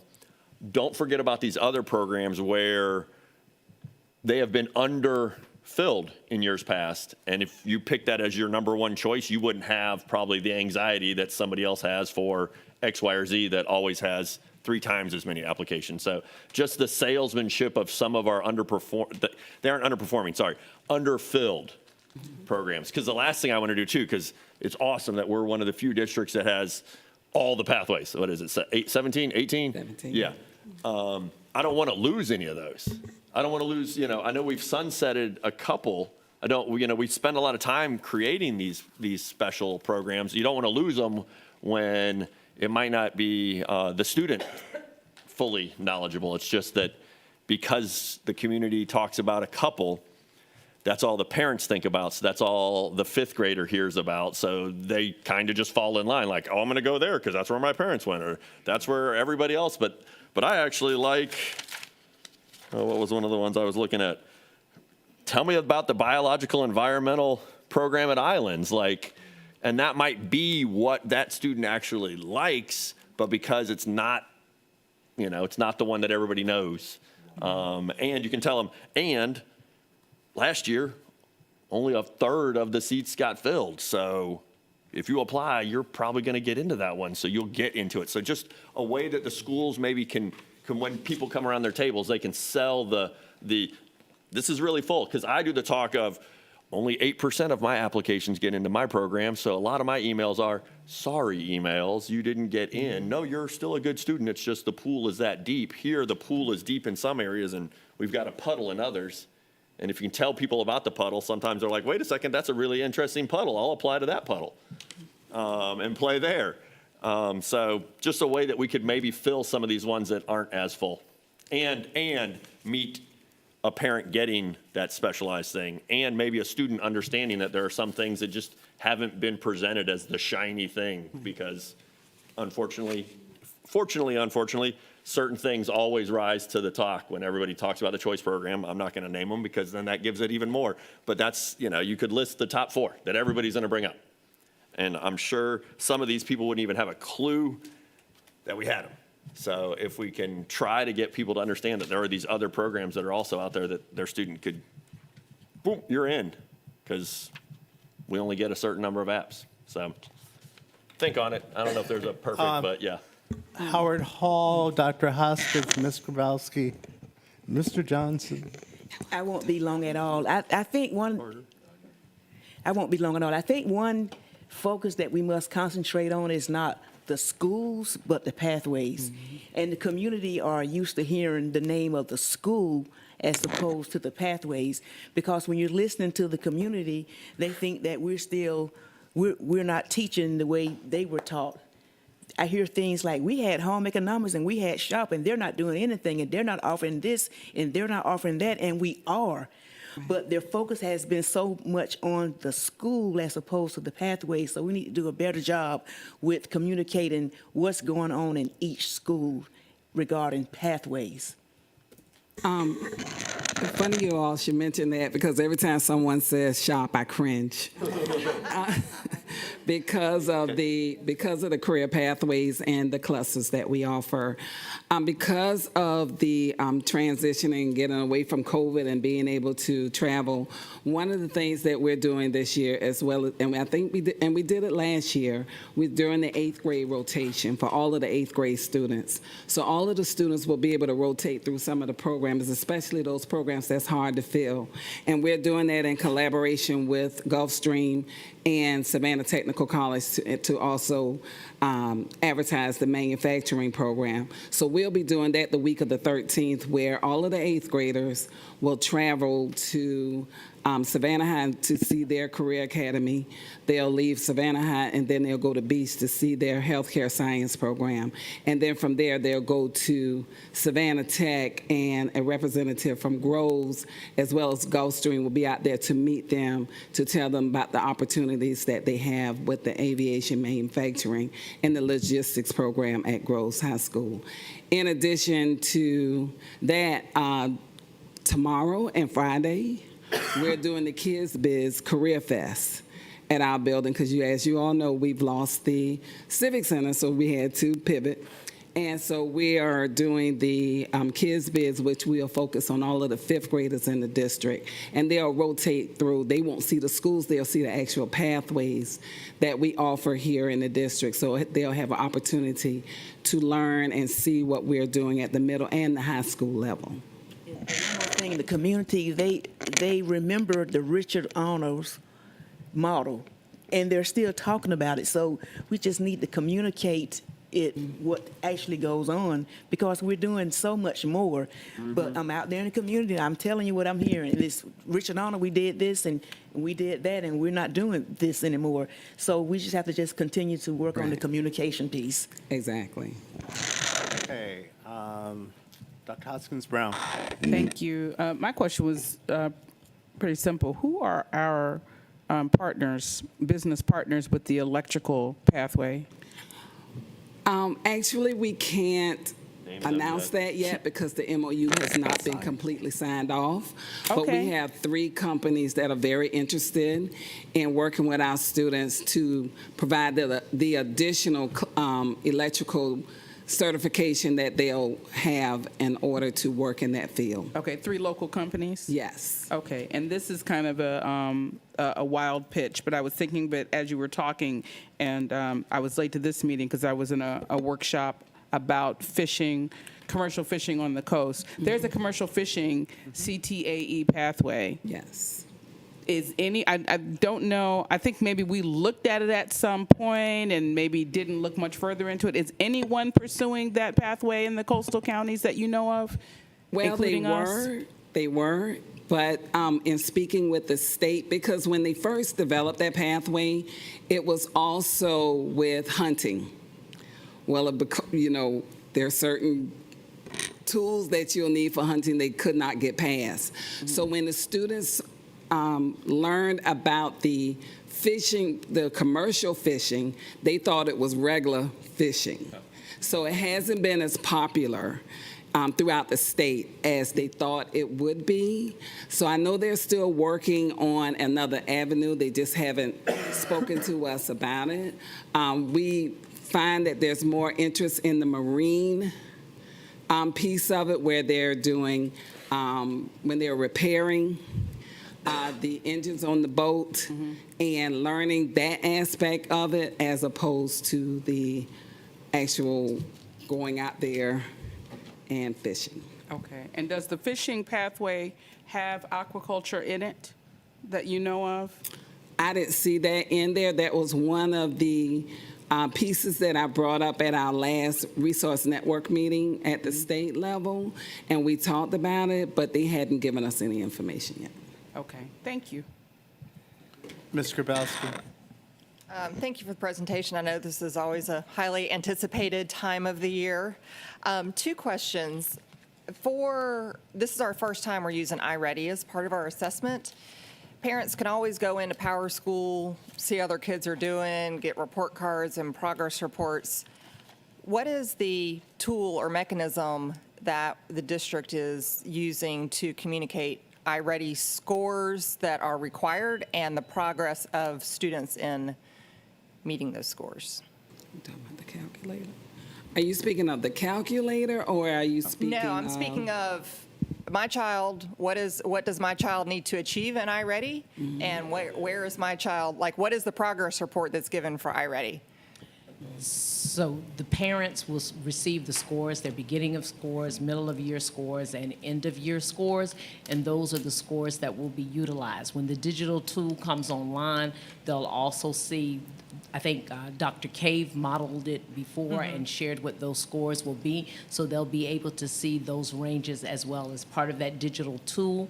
They will have the scores that have been given to them, and they can actually plug them into the calculator, as well as the other information they can receive out of the LMS, which is where it'll be communicated through, so they'll be able to tell where their child falls. And are those scores, are those correlated with the other, progress report cards, or are they just, what's the timeline of those? Those are different because of when the assessments are given. Okay. So it's not quarterly, but it's beginning of the year, and then within approximately 10 days after that, and then when the window closes for the middle of the year, which is correlated to this aspect of choice programming, and then end of year. Okay. And then my second, really, this is more of a comment, and a comment that I make every single year. I really would love for us to look at modifying our process, whereas a parent can truly list more than one school, as at least has been in the past, and you can correct me if I'm wrong. If you list, say, 2 schools, and you're waitlisted at your first school, but the child gets into the second school, they're removed from the wait list at the first school. Is that still the way that we are Yes. structured? Yes. I'm going to continue to encourage us to look.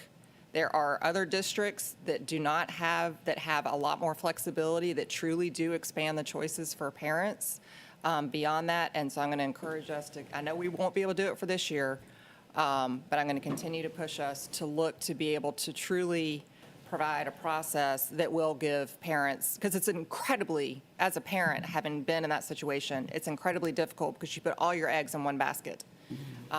So I'm just going to make that plea and that pitch. Thank you. Okay, Mr. Johnson, then Mr. Kachmar. So I know on a lot of these pages, and I know you didn't read it, but it says currently SECPSS is unable to provide transportation for choice program students. I don't know if this is a Ms. Miller-Kegler question, but what do we need to do to make sure that, so we can provide transportation for choice program students?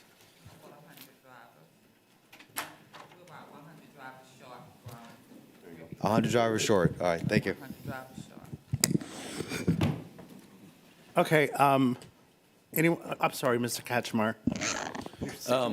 To echo Ms. Grabowski's yearly request, we may be able to stagger acceptance periods. So first choice, you have to decide by X date, then we go to the second choice, then we go to the third choice. There's got to be a creative way to address this problem, which many parents complain about year after year after year. So I don't know how the rest of the board feels about it, but please take a look at that issue, number one. Number two, do we ask the kids periodically, hey, what are you interested in? And I'm going to embarrass my child. I know when I asked him at one point, he said, I'd really love to sit on the couch and play video games. I'm like, that's not a career. Some people are making it, but now it is. But my point is there's some, I see stuff on social media that people are making money on, and not just being influencers, but they're providing data related to video game playing, and somebody started a company and they're worth $4 million now. That's a one-off, that's a unicorn kind of thing, but we need to be asking, I mean, all of us, we're dinosaurs. Like, we're in established careers. A third of the careers our kids are going to be working in don't even exist yet. And they're just starting to percolate in universities and think tanks and all that.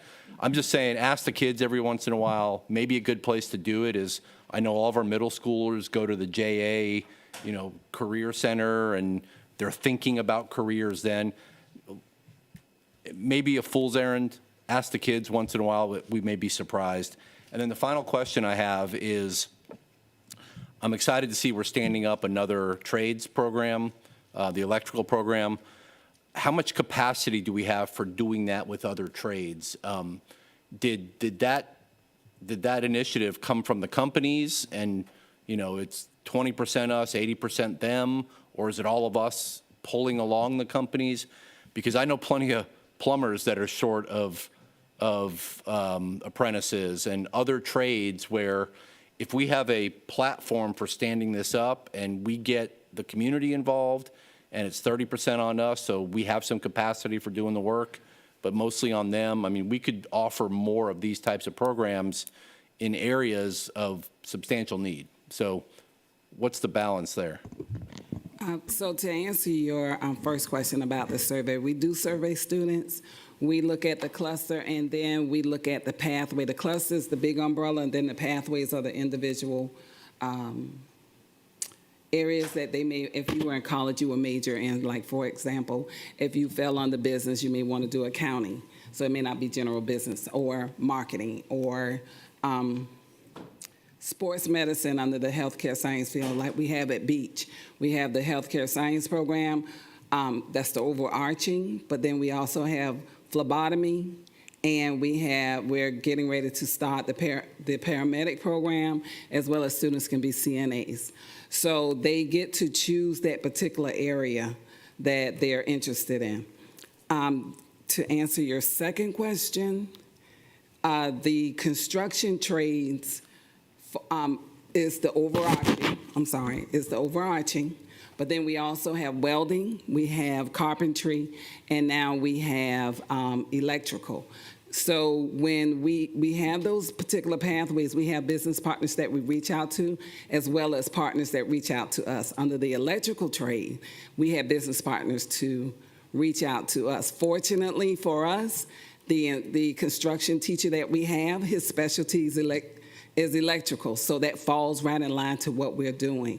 So we reach out to business partners. It's always great when we have business partners that will reach out to the school district or U.S. board members or the administration or someone that may be out and about, meet someone and say, well, I'm interested, I need students to work, and they'll refer them to us as well as our work-based learning teachers and staff that will reach out to business and industry to bring them to the school district to work with our students.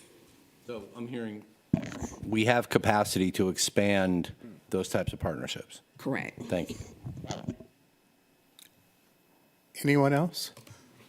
Okay, I just have one comment because you answered my first question.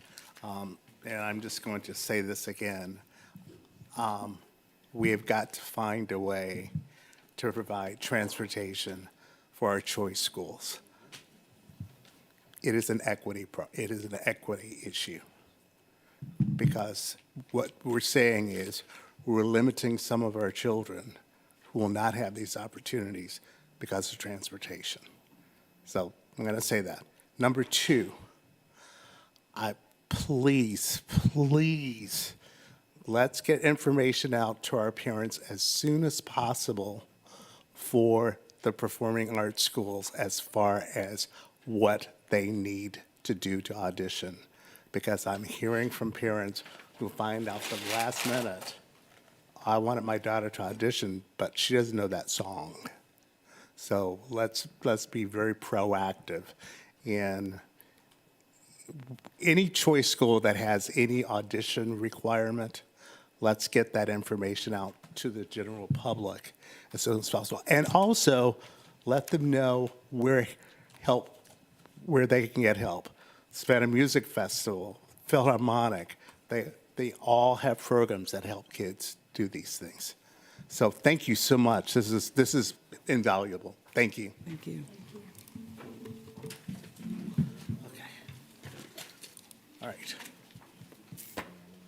All right, financials. Mr. Jackson.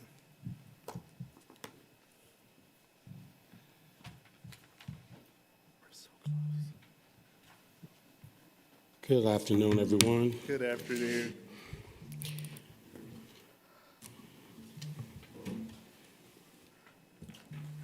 Bringing before you the financials for the first 3 months of the year, ending September 30th.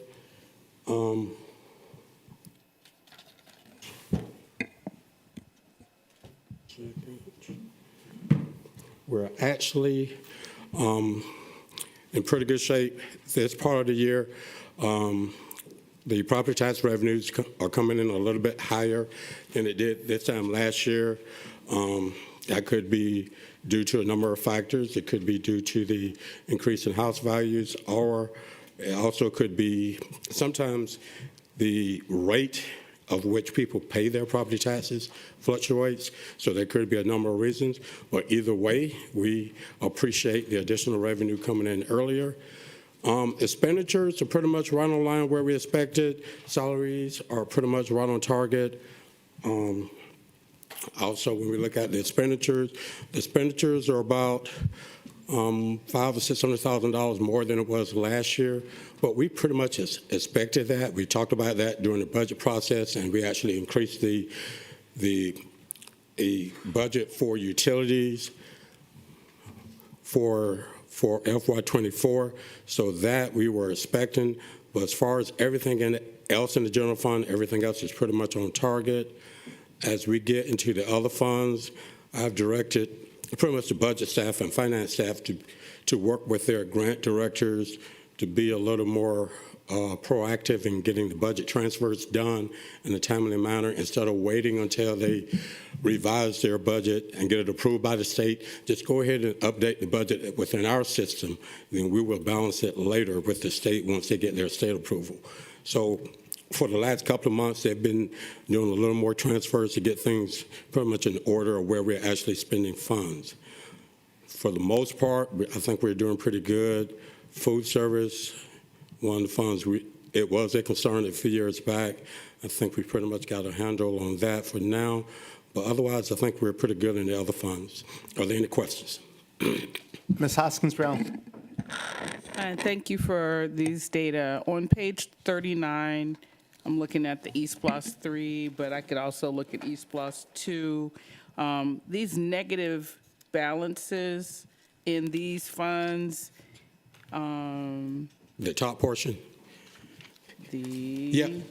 They're showing us negatives, but we're actually Yeah, when is that going to go away? Those negatives are bothering me for actually these the older reverse. projects. When are those going to go away? Eventually, we will come back and do some budget amendments and revise the budget for the interest and the capital outlay grants and create additional expenditure budgets for that additional $2.6 million that we received.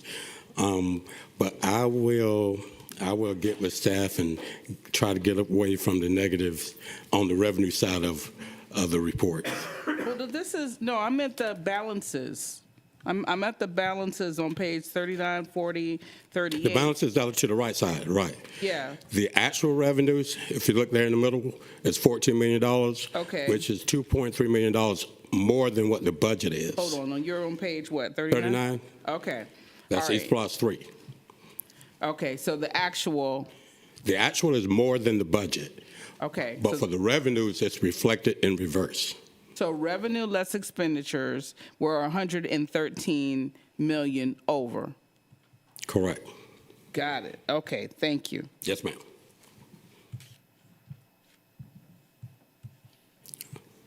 Good. Any other questions? All right. Okay. Continue, please.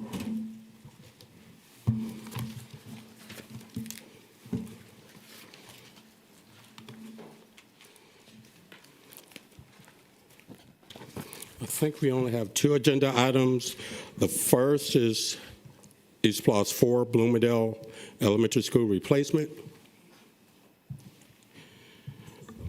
On December the 7th, 2022, the board approved the award of RFP C23-05, Construction Manager at Risk for the Bloomingdale Elementary School replacement to TQ Constructors Incorporated with an initial stated cost limitation not to exceed the $40 million construction budget. Component change order number 1 for the demolition work in the amount of $802,595 was approved by the board on June the 6th, 2023, and a component change order number 2 for the site work was approved by the board on September the 6th, 2023, in the amount of $5,239,759. Construction documents have been issued by J.W. Buckley and Associates to TQ Constructors Incorporated. The CMR has proposed a guaranteed maximum price of $54,427,681 for the work, which includes amounts for the subcontracted work. CMR's general conditions, contingency, pre-construction, and fees as follows in the chart. Staff recommends board approval of GMP for the Bloomingdale Elementary School replacement, and the superintendent supports this recommendation. Thus, be it resolved upon the recommendation of the superintendent that the board approve a guaranteed maximum price of $54,427,681 for the construction of the Bloomingdale Elementary School replacement to TQ Constructors Incorporated. I'll accept a motion. It's been moved. Seconded. Discussion. No concession? Okay. All in favor? Thank you. And the final item is another, it's just a budget transfer to support the previous agenda item. Staff requests the following budget transfer within East Plus 4, Bloomingdale Elementary School replacement budget. We're transferring funds from East Plus 4 contingencies in the amount of $6,950,000 to Bloomingdale Elementary School replacement construction account. Thus be it resolved upon the recommendation of the superintendent that the board approve the budget transfer as noted. I accept a motion. Seconded. All in favor? I'm sorry, discussion. Anyone having a discussion? Thank you. All in favor? All right, thank you. Oh, there it is. That's it.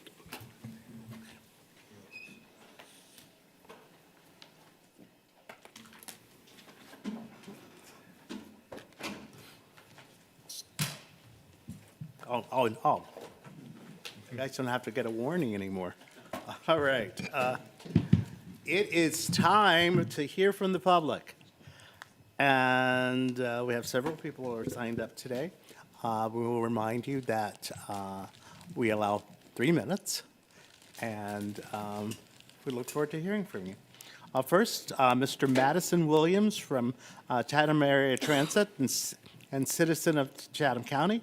His topic is Zero Fare Pilot Program for all SCC PSS students. Is he here? That was really exciting. They're on the way.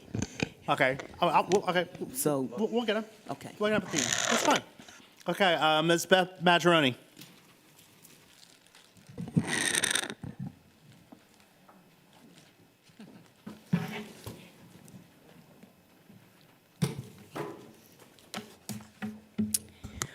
What do the books To Kill a Mockingbird, Pride and Prejudice, The Great Gatsby, and 1984 all have in common? They are all examples of classic literature.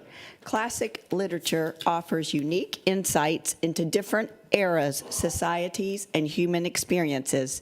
It stimulates critical thinking, empathy, and a deeper understanding of historical and societal context. As a co-lead, along with Cheryl Gay of the Chatham County chapter of Freedom in Education, website freedomined.org, I am speaking today to express my strong support for a robust inclusion of classic books in our school libraries.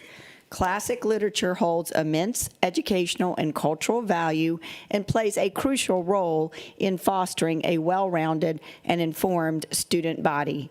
Additionally, I'm responding to a school board member who asked us to provide not just what we believe isn't appropriate for school media centers, but what we believe should be included.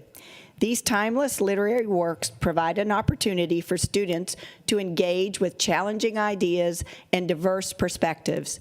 They encourage critical analysis, discussion, and the development of essential critical thinking skills that are fundamental to academic and personal growth. By exposing students to a wide range of classic literature, we empower them to think critically and form well-versed opinions about the world around them. Moreover, classic literature often forms the foundation for modern literacy works, inspiring many contemporary authors and influencing popular culture. By introducing students to classic books, we enrich their literary experiences and encourage them to explore the evolution of storytelling and ideas throughout history. I kindly request that the school administration and the library team consider not just checking the box and having these books on the shelves, but actively promoting and integrating classic literature into our school library collection. What would that look like? It could be accomplished through regularly updating the classic book collection, creating reading lists and displays to feature and encourage interest, hosting book clubs and/or discussions centered around classic books, and collaborating with English departments to incorporate into the curriculum. I'm leaving a more detailed follow-up letter for each of you today, along with website resources and a recommended book list for classic book selection to be shared with the media centers. Thank you for considering this important initiative. I would be happy to further discuss this matter and offer my assistance in any way that can contribute to the enrichment of our school's literary resources. Thank you very much. I've got copies for the board members. Yes, thank you very much. Okay, next we have Ms. Miriam Ralda.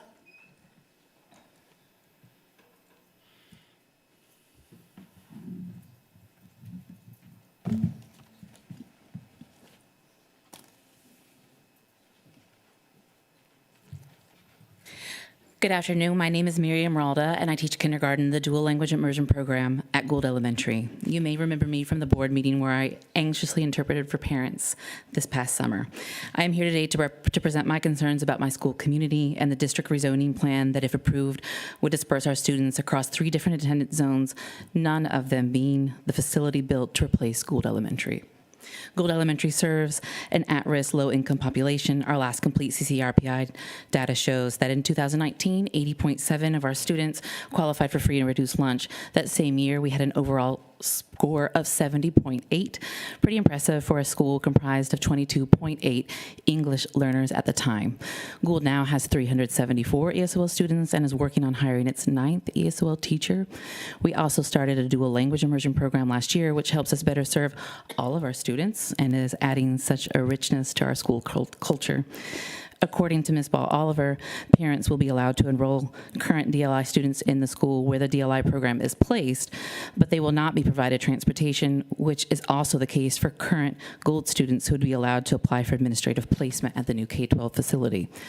At a school with a high population of students receiving free and reduced lunch, it's easy to see who this decision would benefit, and it's definitely not the students in the greatest need of our support, who we have an ethical and moral obligation to provide equal opportunities for. Gould staff is well equipped to provide an education that meets the needs of our students. We have a total of 20 staff members with ESOL endorsements and countless others with years of experience working with our specific set of learners. Additionally, Gould is a community school. Approximately 200 of our students live close enough to the school that they don't qualify for bus transportation. We do not serve any ESOL students from other attendance zones. All of our students are a part of our local school community. They are a family, and the plan that's been set before you is ripping a family apart. The plan that we were given Friday sends about half of our students to low-performing schools that about 200 currently non-transported students would have to be bused to. These schools are already burdened with student populations with many extreme behavioral and academic challenges. Is it really fair to ask all of these teachers to face the new challenge of working with ELs and unfamiliar students? Is it fair to ask our at-risk population to be placed in schools with no current ESOL programs and very little diversity, where they may face resistance from a school community not familiar with them? Schools so very different from the one in their own neighborhood, where they are known, nurtured, and loved. I'm asking you today to see us with compassion and mercy, and to consider how to best preserve a school that began in 1956 and has since worked tirelessly to serve its community, a school where everyone who visits says, wow, what a hidden gem. We love coming to Gould. Y'all really have something special here.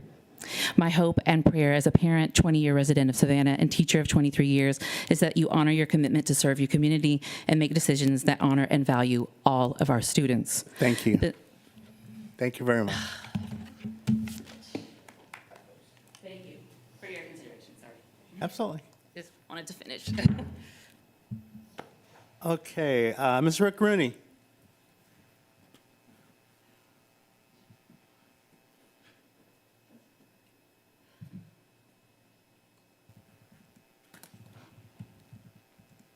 Thank you, Mr. Moss, board members.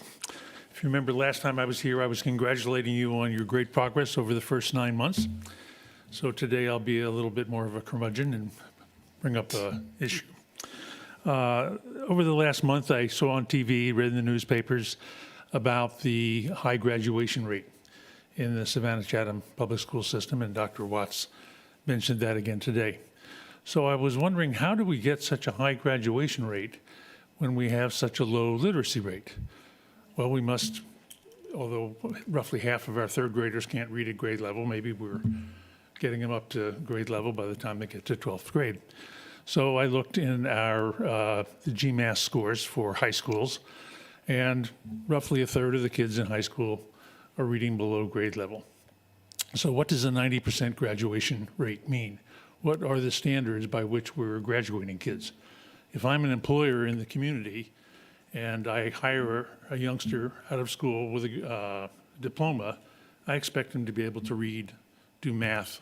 Math's another subject we just saw today. If that's not true, I'm going to quit hiring high school graduates because I'm not getting what I need. So I don't know what the criteria are, but I suggest we examine it closely and make sure we're actually graduating educated people who can be productive citizens both in our economy and in our democracy. Thank you. Thank you very much. Okay. Mrs. Chantel Brown? Chantel Brown? Okay. Mrs. Monique Nelson?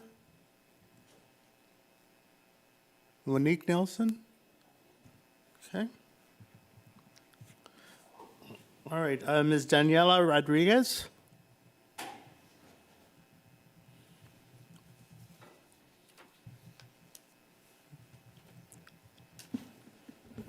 Hey everyone. Can you all hear me? Okay. Yes. Just making sure. Yes. Okay. Hey everyone. My name is Daniela. My name is Daniela Rodriguez, and I'm a representative of Migrant Equity Southeast, which is a nonprofit that advocates for immigrant rights. I'm here once again in front of you all today because change is coming. We know it. I'm aware that students, a big percentage of them being ESOL, English as a Second Language students, will be transferred to different schools. And as far as I'm aware, this change, of course, is for the benefit of them, right? As far as I know, we want students to learn English and to be closer to home and to be able to succeed in school.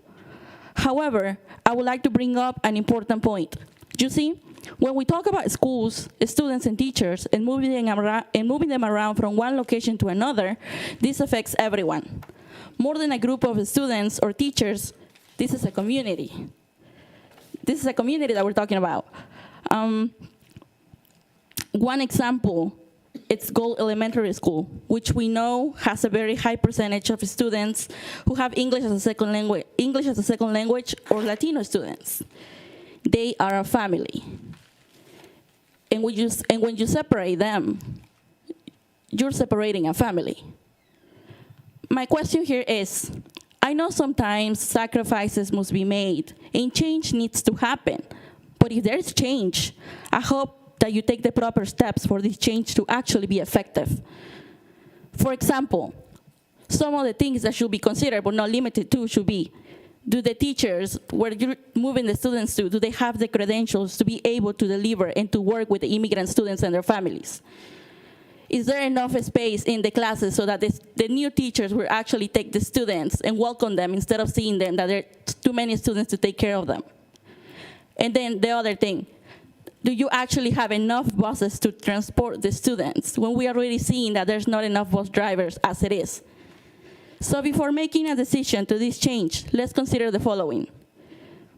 Before you make a decision and vote yes on this change at the December meeting, I know that you will create a website. This was mentioned at the 11 a.m. meeting. Is this website going to be in Spanish or any other languages? How many parent meetings are you actually going to have before you introduce this change? How will you take their feedback? How would you measure their input? What is considered input?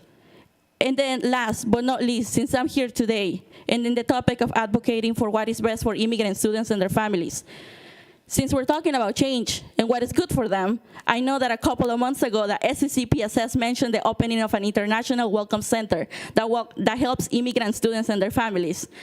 We're so excited for it. We're so excited. Thank you very much. Thank you. Thank you.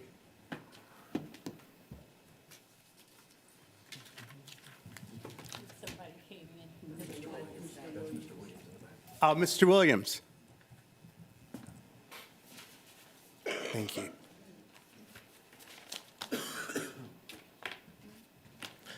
Hello, everyone. Thank you for having me. I'm with Chatham Area Transit, and we are here to basically to speak about this new pilot program that we're putting together that is starting in January. So,